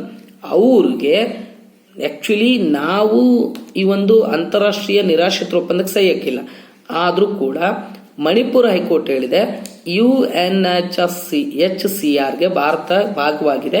ಸೊ ಹಾಗಾಗಿ ನೀವು ಅದಕ್ಕೆ ಕಂಪ್ಲೇಂಟ್ ಯಾಕಂದ್ರೆ ಮಾನವ ಹಕ್ಕುಗಳಿಗೆ ಸಂಬಂಧಪಟ್ಟಿದ್ದು. ಸೊ ನೀವು ಅಲ್ಲಿ ಕಂಪ್ಲೇಂಟ್ ಮಾಡಬಹುದು. ಮತ್ತು ಇನ್ನೊಂದು ಬಹಳ ಇಂಪಾರ್ಟೆಂಟ್ ಹೇಳಿದೆ, ಆರ್ಟಿಕಲ್ 21 ಅಡಿಯಲ್ಲಿ ಪ್ರಿನ್ಸಿಪಲ್ ಆಫ್ ನಾನ್ ರೆಫ್ಯೂಲ್ಮೆಂಟ್ ಅಡಿಯಲ್ಲಿ ಇವರು ಬರ್ತಾರೆ ಅಂತ ಹೇಳಿ ಇದು ನೆನ್ಪಿಟ್ಕೊಂಡಿರ್ಬೇಕು. ನಾಳೆ ಪ್ರಿಲಿಮ್ಸ್ ಅಲ್ಲಿ ಕೇಳುವಂತ ಸಾಧ್ಯತೆ ಇರುತ್ತೆ. ಪ್ರಿನ್ಸಿಪಲ್ ಆಫ್ ನಾನ್ ರೆಫ್ಯೂಲ್ಮೆಂಟ್ ಅಂತ ಹೇಳಿ ಕರಿತೀವಿ. ಏನ್ ರೆಫ್ಯೂಲ್ಮೆಂಟ್ ಅಂತ ಹೇಳಿ ಮುಂದೆ ನೋಡ್ತಾ ಹೋಗೋಣ. ಹಾಗಾದ್ರೆ ಈ ಹಿನ್ನೆಲೆಯಲ್ಲಿ ಮ್ಯಾನ್ಮಾರ್ ಜೊತೆ ಗಡಿಯನ್ನ ಹಂಚಿಕೊಂಡಿರ್ತಕ್ಕಂಥ ರಾಜ್ಯಗಳ ಬಗ್ಗೆ ಒಂದಿಷ್ಟು ಮಾಹಿತಿ ಕೊಡ್ತೀನಿ. ಮ್ಯಾಪ್ ತಗೊಳ್ಳಿ. ಈಶಾನ್ಯ ಭಾಗದಲ್ಲಿ ಮೇಲ್ಗಡೆ ಅರುಣಾಚಲ್ ಪ್ರದೇಶ್, ಸೊ ಅದ್ರ ಕೆಳಗಡೆ ನಾಗಾಲ್ಯಾಂಡ್, ಅದ್ರ ಕೆಳಗಡೆ ಮಣಿಪುರ್, ಅದ್ರ ಕೆಳಗಡೆ ಮಿಜೋರಾಂ. ಅರುಣಾಚಲ್ ಪ್ರದೇಶ್, ನಾಗಾಲ್ಯಾಂಡ್, ಮಣಿಪುರ್, ಮಿಜೋರಾಂ ಅದರ ಜೊತೆ ಮ್ಯಾನ್ಮಾರ್ ಗಡಿಯನ್ನ ಹಂಚಿಕೊಂಡಿದೆ. ಅಂದ್ರೆ ಮ್ಯಾನ್ಮಾರ್ ಬರ್ಮಾ ಯಾವ ಯಾವ ರಾಜ್ಯಗಳ ಜೊತೆ ಬಾರ್ಡರ್ ಅನ್ನ ಶೇರ್ ಮಾಡ್ಕೊಂಡಿದೆ ಅಂದ್ರೆ ಅರುಣಾಚಲ್ ಪ್ರದೇಶ್, ನಾಗಾಲ್ಯಾಂಡ್, ಮಣಿಪುರ್, ಮಿಜೋರಾಂ ಅಂತ ಹೇಳ್ಕರಿತೀವಿ. ಇದು ಒಂದನೇ ಕ್ವಶನ್. ಎರಡನೇ ಕ್ವಶನ್, ಮ್ಯಾನ್ಮಾರ್ ಯಾವ ರಾಜ್ಯಗಳ ಜೊತೆ ಅತಿ ಹೆಚ್ಚು ಬಾರ್ಡರ್ ಶೇರ್ ಮಾಡ್ಕೊಂಡಿದೆ ಅಂದ್ರೆ ಅರುಣಾಚಲ್ ಪ್ರದೇಶ್ ಜೊತೆ 520 ಕಿಲೋಮೀಟರ್. ಎರಡನೇದು ಮಿಜೋರಾಂ ಜೊತೆ ಕೆಳಗಡೆ ಇದೆ ನೋಡಿ. ಎರಡನೇದು ಮಿಜೋರಾಂ ಜೊತೆ 510 ಕಿಲೋಮೀಟರ್. ಮೂರನೇದು ಮಣಿಪುರ್, ಮಿಜೋರಾಂ ಮೇಲ್ಗಡೆ ಇದೆ ನೋಡಿ, 398 ಕಿಲೋಮೀಟರ್. ನಾಲ್ಕನೇದು ನಾಗಾಲ್ಯಾಂಡ್ ಜೊತೆ 215 ಕಿಲೋಮೀಟರ್. ಅಂದ್ರೆ ಅರುಣಾಚಲ್ ಪ್ರದೇಶ್, ಮಿಜೋರಾಂ, ಮಣಿಪುರ್, ನಾಗಾಲ್ಯಾಂಡ್. ಇದನ್ನ ನೆನ್ಪಿಟ್ಕೋಬೇಕಂದ್ರೆ ಅಮ್ಮಾನ್ ಅಂತ ನೆನ್ಪಿಟ್ಕೊಂಬಿಡಿ. AMAN ಎ ಅಂದ್ರೆ ಅರುಣಾಚಲ್ ಪ್ರದೇಶ್, ಎಂ ಅಂದ್ರೆ ಮಿಜೋರಾಂ, MA ಅಂದ್ರೆ ಮಣಿಪುರ್, ಮಣಿಪುರ್, ಎನ್ ಅಂದ್ರೆ ನಾಗಾಲ್ಯಾಂಡ್. ಅಮ್ಮಾನ್ ಅಂತ ನೆನ್ಪಿಟ್ಕೊಂಬಿಡಿ. ಎ ಮಾತ್ರ ಸ್ಮಾಲ್, ಇನ್ನೊಂದು ಎನ್, ಅಮ್ಮಾನ್ ಅಂದ್ರೆ ಅರುಣಾಚಲ್ ಪ್ರದೇಶ್, ಮಿಜೋರಾಂ, ಮಣಿಪುರ್, ನಾಗಾಲ್ಯಾಂಡ್ ಜೊತೆ ಬಾರ್ಡರ್ನ ಶೇರ್ ಮಾಡ್ಕೊಂಡಿರ್ತಕ್ಕಂಥದ್ದು. ಸೊ ಹಾಗಾದ್ರೆ ಈ ಎರಡೂ ರಾಷ್ಟ್ರಗಳಿಗೆ ಅಂದ್ರೆ ಭಾರತ ಮತ್ತು ಮ್ಯಾನ್ಮಾರ್ಗಳಿಗೆ ಸಂಬಂಧಿಸಿದಂತೆ ಒಂದು ಫ್ರೀ ಮೂವ್ಮೆಂಟ್ ರೆಜಿಮ್ ಅಂತ FMR ಬಹಳ ಇಂಪಾರ್ಟೆಂಟ್, ನೆನ್ಪಿಟ್ಕೊಂಡಿರ್ಬೇಕು. FMR ಗೆ ಯಾವ ರಾಷ್ಟ್ರಗಳು ಇತ್ತೀಚೆಗೆ ಸಹಿಯನ್ನ ಹಾಕಿದಾವೆ ಅಂತಂದ್ರೆ ಬರ್ಮಾ ಮತ್ತು ಭಾರತ. ಫ್ರೀ ಮೂವ್ಮೆಂಟ್ ರೀಸನ್ ಅಂತ ಹೇಳಿ ಕರಿತೀವಿ. ರೆಜಿಮ್ ಅಂತ ಹೇಳಿ ಕರಿತೀವಿ. Free movement regime. ಏನಿದು FMR ಅಂತಂದ್ರೆ ಎರಡೂ ರಾಷ್ಟ್ರಗಳ ಬಾರ್ಡರ್ ಇಂದ 16 ಕಿಲೋಮೀಟರ್, ಈ ಕಡೆ 16 ಕಿಲೋಮೀಟರ್, ಈ ಕಡೆ 16 ಕಿಲೋಮೀಟರ್ ಅಲ್ಲಿರ್ತಕ್ಕಂಥ ಆದಿವಾಸಿಗಳು, ಬುಡಕಟ್ಟು ಜನಾಂಗ ಇರ್ತಾರಲ್ಲ, ಅವರು ಯಾವುದೇ ವೀಸಾ ಇಲ್ಲದೆ ಓಡಾಡಬಹುದು. ಅಂದ್ರೆ ಆ ಕಡೆಯಿಂದ ಈ ಕಡೆಗೆ, ಈ ಕಡೆಯಿಂದ ಆ ಕಡೆಗೆ ಓಡಾಡಬಹುದು. ಅವ್ರಿಗೆ ಒಂದು ಬಾರ್ಡರ್ ಪಾಸ್ ಕೊಟ್ಟಿರ್ಲಾಗ್ತದೆ. ಆ ಬಾರ್ಡರ್ ಪಾಸ್ ನ ತೋರಿಸ್ಬಿಟ್ಟು ಈ ಕಡೆಯಿಂದ ಆ ಕಡೆ, ಆ ಕಡೆಯಿಂದ ಈ ಕಡೆಗೆ ಬುಡಕಟ್ಟುಗಳು, ಆದಿವಾಸಿಗಳು ಓಡಾಡಬಹುದು ಅಂತ ಹೇಳಿರ್ತಕ್ಕಂಥದ್ದು. ಆ ಪಾಸ್ ವ್ಯಾಲಿಡಿಟಿ 1 year ಆಗಿರ್ತದೆ. ಇದು ನೆನ್ಪಿಟ್ಕೊಳ್ಳಿ, ನಾಳೆ ಕೇಳ್ಬೋದು FEMR ಗೆ ಸಹಿ ಹಾಕಿರ್ತಕ್ಕಂಥ ರಾಷ್ಟ್ರಗಳು ಯಾವ್ಯಾವು ಅಂತಂದು ಹೇಳಿದ್ರೆ ಒಂದು ಬರ್ಮಾ ಮತ್ತು ಭಾರತ. ಅಂದ್ರೆ ಎರಡೂ ರಾಷ್ಟ್ರಗಳ ಆದಿವಾಸಿಗಳು ಬುಡಕಟ್ಟುಗಳು ಬಫರ್ ವಲಯ ಬಫರ್ ಝೋನ್ ಅಂತ ಹೇಳ್ಕರ್ತೀವಿ. ಆ ಬಫರ್ ಝೋನ್ ಇಂದ 16 ಕಿಲೋಮೀಟರ್ ಈ ಕಡೆಯಿಂದ ಸೊ ಅವರು ಓಡಾಡ್ಬೋದು ಅಂತ ಹೇಳಿ. ಹಾಗಾದ್ರೆ ಮಣಿಪುರ ಹೈಕೋರ್ಟಿಗೆ ಬರ್ತೀನಿ. ಏನ್ ಹೇಳಿದೆ ಮಣಿಪುರ ಹೈಕೋರ್ಟ್ ಅಂತಂದ್ರೆ, ಇಂಡಿಯಾ ಅಂದ್ರೆ ಭಾರತ ಆಕ್ಚುಲಿ 1951 ರೆಫ್ಯೂಜಿ ಕನ್ವೆನ್ಷನ್ಗೆ ಭಾಗಿಯಾಗಿಲ್ಲ. ರೆಫ್ಯೂಜಿ ಕನ್ವೆನ್ಷನ್ ಭಾಗವಾಗಿಲ್ಲ ಅಂದ್ರೆ ಸಹಿ ಹಾಕಿಲ್ಲ. ಇದು ಒಂದೇ ನೆನ್ಪಿಟ್ಕೊಂಡಿರ್ಬೇಕು. ಸ್ಟೇಟ್ಮೆಂಟ್ ರೂಪದಲ್ಲಿ ಪ್ರಶ್ನೆ ಬರ್ಬೋದು. ಇಂಡಿಯಾ ರೆಫ್ಯೂಜಿ ಕನ್ವೆನ್ಷನ್ 1951 ಅಥವಾ ಅದರ ಇನ್ನೊಂದು ಹೆಸರು ಅದರದ್ದೇ ಪ್ರೋಟೋಕಾಲ್ ಬರುತ್ತೆ 1961 ಅಂದ್ರೆ ಅದರ ವರದಿ ಬರುತ್ತೆ 1961. ಅದಕ್ಕೂ ಕೂಡ ಭಾಗಿಯಾಗಿಲ್ಲ. ಇದು 1951 ರೆಫ್ಯೂಜಿ ಕನ್ವೆನ್ಷನ್ ಇದೆಯಲ್ಲ, ಅದರ ಹೆಸರು ಏನಂತ ಕರೀತಾರೆ ಅಂದ್ರೆ convention related to the status of refugee ಅಂತ ಹೇಳಿ ಕರೀತಾರೆ, ಅಥವಾ ರೆಫ್ಯೂಜಿ ಕನ್ವೆನ್ಷನ್ ಅಂತ ಕರೀತಾರೆ, ಅಥವಾ ಜಿನೆವಾ ಕನ್ವೆನ್ಷನ್ ಆಫ್ 28 ಜುಲೈ 1951 ಅಂತ ಕರೀತಾರೆ. ಏನ್ ಕರೆದ್ರು ಸರಿನೇ, ಈ ಮೂರು ಸೇರಿ ಒಂದೇ. Geneva convention of refugee 28 July 1951 ಇದೆಯಲ್ಲ, ಇದು ಕೂಡ ಒಂದೇ. Convention related to the status of refugee ಅಂದ್ರೂ ಒಂದೇ, 1951 ರೆಫ್ಯೂಜಿ ಕನ್ವೆನ್ಷನ್ ಅಂದ್ರೂ ಒಂದೇ. ಈ ಮೂರಕ್ಕೂ ಭಾರತ ಏನಪ್ಪಾ ಅಂತಂದ್ರೆ ಸಹಿ ಹಾಕಿಲ್ಲ ಅಂತ ಹೇಳಿ ಕರಿತಕ್ಕಂಥದ್ದು. ಅಂದ್ರೆ ಭಾಗಿಯಾಗಿಲ್ಲ ಅಂದ್ರೂ ಕೂಡ ಭಾರತ ನಿರಾಶ್ರಿತ ಅಂದ್ರೆ ರೆಫ್ಯೂಜಸ್ ಗಳಿಗೆ ಈ ಸಹಿ ಹಾಕದೇನೂ ಕೂಡ ನಾವು ಆಲ್ರೆಡಿ ಆಶ್ರಯವನ್ನ ಕೊಟ್ಟಿದ್ದೀವಿ. ಫಾರ್ ಎಕ್ಸಾಂಪಲ್ ಟಿಬೇಟ್ ಇಂದ ಬಂದಿದ್ದಾರೆ, ಅದು ಬಿಡಿ ಬಾಂಗ್ಲಾದೇಶದಿಂದ ಚಕ್ಮಾ ಮತ್ತು ಹಜೋಂಗ ಜನರು, ಚಕ್ಮಾ ಬೌದ್ಧಿಸ್ಟ್ಗಳು, ಹಜೋಂಗ ಜನರು ಹಿಂದೂಗಳು, ಅವರಿಗೆ ಅವಕಾಶ ಮಾಡಿಕೊಟ್ಟಿದೀವಿ. ಅದೇ ರೀತಿ ಶ್ರೀಲಂಕಾದಿಂದ ತಮಿಳಿಸ್ ನೋಡಿ, ರೆಫ್ಯೂಜಿ ಕನ್ವೆನ್ಷನ್ ನಾವು ಸಹಿ ಹಾಕಿಲ್ಲ ಅಂದ್ರೂ ನಾವು ಆಲ್ರೆಡಿ ಅವ್ರಿಗೆ ಅವಕಾಶ ಮಾಡಿಕೊಟ್ಟಿದೀವಿ. ಸೊ ಹಾಗಾಗಿ ಏನಪ್ಪಾ ಅಂತಂದ್ರೆ ಇಟ್ ಮೀನ್ಸ್ ಇವರೆಲ್ಲ ಬಂದಿದ್ದಾರೆ. ಮತ್ತೆ ಭಾರತದಲ್ಲಿ ನಿರಾಶ್ರಿತರಿಗೆ ಸಂಬಂಧಪಟ್ಟಂಗೆ ಅಂದ್ರೆ ರೆಫ್ಯೂಜಸ್ ಗಳಿಗೆ ಸಂಬಂಧಪಟ್ಟಂಗೆ ರೆಫ್ಯೂಜಿಗಳಿಗೆ ಸಂಬಂಧಪಟ್ಟಂಗೆ ಯಾವ್ದಾದ್ರೂ ಪಾಲಿಸಿ ಇದೆನಾ, ಯಾವ್ದಾದ್ರೂ ನೀತಿ ಇದೆನಾ ಅಂದ್ರೆ ಯಾವ ಪಾಲಿಸಿನೂ ಇಲ್ಲ, ಯಾವ ನೀತಿನೂ ಇಲ್ಲ ಅಂತ ಹೇಳಿ ಕರಿತಕ್ಕಂಥದ್ದು. ಇದು ನೆನ್ಪಿಟ್ಕೊಂಡಿರ್ಬೇಕು. ನಾಳೆ ಯಾವ್ದಾದ್ರು ಪಾಲಿಸಿ ಆಕ್ಟ್ ಕೊಟ್ರೆ ಅದು ತಪ್ಪು. ಹಾಗಾದ್ರೆ ನಿರಾಶ್ರಿತರಿಗೋಸ್ಕರ ಇರೋದಂದ್ರೆ ಎರಡೇಡವು ಫಾರಿನ್ ಆಕ್ಟ್ ಮತ್ತು ಪಾಸ್ಪೋರ್ಟ್ ಆಕ್ಟ್ ಇದಾವಲ್ಲ, ಅವನ್ನೇ ಬಳಕೆ ಮಾಡ್ಕೋತೀವಿ. Foreign acts and passport act ಇದೆ, ಸೊ ಅವುಗಳನ್ನೇ ಬಳಕೆ ಮಾಡ್ಕೋತಕ್ಕಂಥದ್ದು. ಅಂದ್ರೆ ಸೊ ಹಾಗಾದ್ರೆ ಇದನ್ನು ಕೂಡ ಪ್ರಶ್ನೆನ ಕೇಳ್ಬೋದು. ಹಾಗಾದ್ರೆ ಸಹಿ ಹಾಕಿಲ್ಲ ನಾವು, ಆದ್ರೂ ಕೂಡ ಮಣಿಪುರ ಹೈಕೋರ್ಟ್ ಹೇಳ್ತದೆ United Nations high commissioner for refugees UNHCR ಅಂತ ಹೇಳಿದ್ನಲ್ಲ, United Nations high commissioner for refugees, ಇದು PSI ಅಲ್ಲಿ UNHCR ಲಾಂಗ್ ಫಾರ್ಮ್ ಅನ್ನ ಕೇಳಿದ್ದಾರೆ, ನೆನ್ಪಿಟ್ಕೊಳ್ಳಿ. United nation for high commissioner for refugees ಅಂತ ಹೇಳಿ ಕರಿತೀವಿ. ಸೊ UNHCR ಇದು ಸ್ಥಾಪನೆಯಾಗಿದ್ದು 1948. ಇದು ಏನಂದ್ರೆ ಇದು ಮಾನವ ಹಕ್ಕುಗಳ ಸಂರಕ್ಷಣೆಗೆ ಸಂಬಂಧಪಟ್ಟಿದ್ದು, ಬಟ್ ಇದರ ಸದಸ್ಯ ರಾಷ್ಟ್ರ ಭಾರತ ಆಗಿದೆ. ಸೊ ನೀವು ಬರ್ಮಾದಿಂದ ಬಂದರೂ ಕೂಡ ಮಾನವ ಹಕ್ಕುಗಳ ಉಲ್ಲಂಘನೆ ಆಗ್ತಾ ಇದೆ. ಸೊ ಹಾಗಾಗಿ ನೀವು ಅಲ್ಲಿ ನವದೆಹಲಿಗೆ ಹೋಗ್ಬಹುದು, ಅಲ್ಲಿ ನೀವು ಮಾನವ ಹಕ್ಕುಗಳ ಉಲ್ಲಂಘನೆ ಬಗ್ಗೆ ಪ್ರಶ್ನೆನ ಮಾಡಬಹುದು ಅಂತ ಹೇಳಿದ್ದಾರೆ. ಅಂದ್ರೆ ನಿಮ್ ಕಾಪಾಡೋಕೆ ಯಾವುದೇ ಕಾನೂನುಗಳು ಭಾರತದಲ್ಲಿ ಇಲ್ಲ ಅಂದ್ರೂ, ಭಾರತ ರೆಫ್ಯೂಜಿ ಕನ್ವೆನ್ಷನ್ ಸಹಿ ಹಾಕಿಲ್ಲ ಅಂದ್ರೂ ಕೂಡ UNHCR ನ ಸದಸ್ಯ ರಾಷ್ಟ್ರವಾಗಿರೋದ್ರಿಂದ ನೀವು ಅಲ್ಲಿಗೆ ಹೋಗ್ಬೋದು. ಮಾನವ ಹಕ್ಕುಗಳಿಗೆ ಇಟ್ ಮೀನ್ಸ್ ಅಲ್ಲಿ ಏನಪ್ಪಾ ಅಂತಂದ್ರೆ ಈ ಒಂದು ಉಲ್ಲಂಘನೆ ಆದ್ರೆ ನ್ಯಾಯ ಸಿಗ್ತಕ್ಕಂಥದ್ದು ಅಂತ ಹೇಳಿದೆ. ಅದೇ ರೀತಿಯಲ್ಲಿ international covenant on civil and political rights 1966 ಕೂಡ ಅಂದ್ರೆ ಪೊಲಿಟಿಕಲ್ ರೈಟ್ಸ್ಗೂ ಕೂಡ ಭಾರತ ಸಹಿ ಹಾಕಿರ್ತಕ್ಕಂಥದ್ದು. ಸೊ ಆ ಕಾರಣದಿಂದ ನೀವು UNHCR ಗೆ ಹೋಗ್ಬೋದು ಅಂತ ಹೇಳಿದೆ. ಇದು ಒಂದನೇ ತೀರ್ಪು. ಎರಡನೇದು ಹೇಳಿದೆ ಬಹಳ ಇಂಪಾರ್ಟೆಂಟ್ ಸ್ನೇಹಿತರೆ, ಪ್ರಿನ್ಸಿಪಲ್ ಆಫ್ ನಾನ್ ರೆಫ್ಯೂಲ್ಮೆಂಟ್ ಅವರಿಗೆ ಇನ್ಕ್ಲೂಡ್ ಆಗುತ್ತೆ. ಸೊ ಬಹಳ ಬಹಳ ಇಂಪಾರ್ಟೆಂಟ್. ರೆಫ್ಯೂಲ್ಮೆಂಟ್ ಅಂದ್ರೆ ಏನು? ರೆಫ್ಯೂಲ್ಮೆಂಟ್ ಅಂದ್ರೆ ಒಬ್ಬ ನಿರಾಶ್ರಿತ ಅಲ್ಲೇನೋ ಯುದ್ಧದಿಂದನೋ ಅಥವಾ ಡ್ಯಾಮ್ ಇಂದನೋ ಯಾವ್ದ್ರಿಂದನೋ ಸಂತ್ರಸ್ತರಾಗಿ ಇನ್ನೊಂದು ದೇಶಕ್ಕೆ ಬಂದಾಗ ಆತನನ್ನ ವಾಪಸ್ ಕಳಿಸೋದಕ್ಕೆ ರೆಫ್ಯೂಲ್ಮೆಂಟ್ ಅಂತ ಹೇಳಿ ಕರಿತೀವಿ.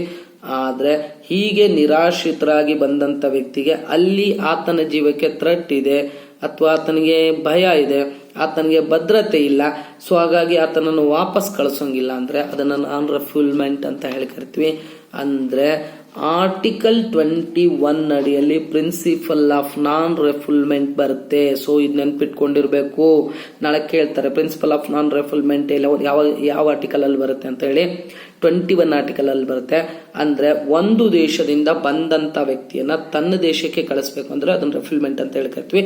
ಹೀಗೆ ಕಳಿಸಿದ ವ್ಯಕ್ತಿಗೆ ಅಲ್ಲಿ ಆತನ ಜೀವಕ್ಕೆ ಥ್ರೆಟ್ ಇದೆ ಅಥವಾ ಜೀವಕ್ಕೆ ಪ್ರಾಣ ಭಯ ಇದೆ, ಆತನಿಗೆ ಬದುಕಕ್ಕಾಗಲ್ಲ ಅಂದ್ರೆ ಆತನಿಗೆ ಅಲ್ಲಿ ಕಳಿಸೋದೇನೆ. ಯಾಕಂದ್ರೆ ಆರ್ಟಿಕಲ್ 21 ಹೇಳುತ್ತೆ ಈ ಒಂದು ರೈಟ್ ಟು ಲಿವಿಂಗ್ ಬಗ್ಗೆ ಹೇಳ್ತಕ್ಕಂಥದ್ದು, ಅಂದ್ರೆ ಜೀವಿಸುವ ಹಕ್ಕಿನ ಬಗ್ಗೆ ಹೇಳ್ತಕ್ಕಂಥದ್ದು.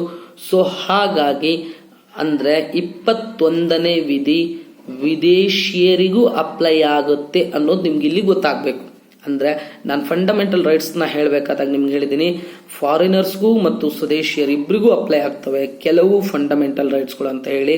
ಅಂದ್ರೆ ಪ್ರಿನ್ಸಿಪಲ್ ಆಫ್ ನಾನ್ ರೆಫುಲ್ಮೆಂಟ್ ಅಂದ್ರೆ ಜೀವಿಸುವ ಹಕ್ಕಿನ ಅಡಿಯಲ್ಲಿ ಅವ್ರಿಗೂ ಕೂಡ ಅಪ್ಲೈ ಆಗತ್ತೆ, ವಿದೇಶಿಯರಿಗೂ ಅವರು ಇಲ್ಲಿ ಬಂದಿದ್ದಾರೆ ಅವ್ರಿಗೂ ಅಪ್ಲೈ ಆಗತ್ತೆ ಅಂತ ಹೇಳಿರ್ತಕ್ಕಂಥದ್ದು. ಸೊ ಹಾಗಾದ್ರೆ ಕಮೆಂಟ್ ಬಾಕ್ಸ್ ಅಲ್ಲಿ ಒಂದು ಪ್ರಶ್ನೆ ಕೇಳ್ತೀನಿ, ಆನ್ಸರ್ ಮಾಡಿ. ಕೇವಲ ಭಾರತೀಯರಿಗಾಗಿ ಮಾತ್ರ ಅಪ್ಲೈ ಆಗುವ ಮೂಲಭೂತ ಹಕ್ಕುಗಳು ಯಾವುವು? ಅವ್ರಿಗೆ ಮಾತ್ರ ಇರ್ತಕ್ಕಂಥ ಫಂಡಮೆಂಟಲ್ ರೈಟ್ಸ್ ಯಾವ್ಯಾವು? ಯಾಕಂದ್ರೆ ಭಾರತೀಯ ಸಂವಿಧಾನ ಫಂಡಮೆಂಟಲ್ ರೈಟ್ಸ್ ಕೊಟ್ಟಿದೆ. ಆ ಫಂಡಮೆಂಟಲ್ ರೈಟ್ಸ್ ಫಾರಿನರ್ಸ್ ಮತ್ತು ಸ್ವದೇಶಿಯರು ಇಬ್ಬರಿಗೂ ಅಪ್ಲೈ ಆಗುತ್ತೆ, ಕೆಲವು ವಿದೇಶಿಯರಿಗೂ ಅಪ್ಲೈ ಆಗುತ್ತೆ ಅಂತಂದು ಹೇಳಿದೆ. ಅದರಲ್ಲಿ ಈ 21 ಕೂಡ ಒಂದು. ಅದರಲ್ಲಿ ಪ್ರಿನ್ಸಿಪಲ್ ಆಫ್ ನಾನ್ ರೆಫುಲ್ಮೆಂಟ್ ಅಂತ ಹೇಳಿ ಮಣಿಪುರ ಹೈಕೋರ್ಟ್ ಹೇಳಿರ್ತಕ್ಕಂಥದ್ದು. ಸ್ನೇಹಿತರೆ, ಹಾಗಾದ್ರೆ ಈ ಆರ್ಟಿಕಲ್ ಅಲ್ಲಿ ಏನ್ ಹೇಳಿದ್ದೇನಪ್ಪ ಅಂತಂದ್ರೆ 21 ಆರ್ಟಿಕಲ್ ಅಲ್ಲಿ ಸೊ ಅವ್ರಿಗೂ ಕೂಡ ಅಪ್ಲೈ ಆಗುತ್ತೆ ವಿದೇಶಿಯರಿಗೂ ಅಂತ ಹೇಳಿರ್ತಕ್ಕಂಥದ್ದು. ಸೊ ಹಾಗಾದ್ರೆ ಈ ಒಂದು ವಿಡಿಯೋದಲ್ಲಿ ನಿಮಗೆ ಕರೆಂಟ್ ಅಫೇರ್ಸ್ ಬಗ್ಗೆ ಒಂದಿಷ್ಟು ವಿವರಣೆಯನ್ನು ಕೊಟ್ಟಿದ್ದೀನಿ. ಸೊ ಮುಂದಿನ ವಿಡಿಯೋದಲ್ಲಿ ಮತ್ತೆ ಸೆಕ್ಷನ್ ವೈಸ್ ಕರೆಂಟ್ ಅಫೇರ್ಸ್ ಅನ್ನ ಕೊಡ್ತಾ ಹೋಗ್ತೀನಿ. ನಿಮ್ ಸಹಕಾರ ಇರಲಿ. ಸೊ ಹಾಗಾದ್ರೆ ನಾನು ಒಂದು 2-3 ಕ್ವಶನ್ ಕೇಳಿದ್ದೀನಿ, ಇದರಲ್ಲಿ ಕಮೆಂಟ್ ಬಾಕ್ಸ್ ಅಲ್ಲಿ ಆನ್ಸರ್ ಅನ್ನ ಮಾಡಿ ಅಂತ ಹೇಳ್ತಾ, anyway thank you so much.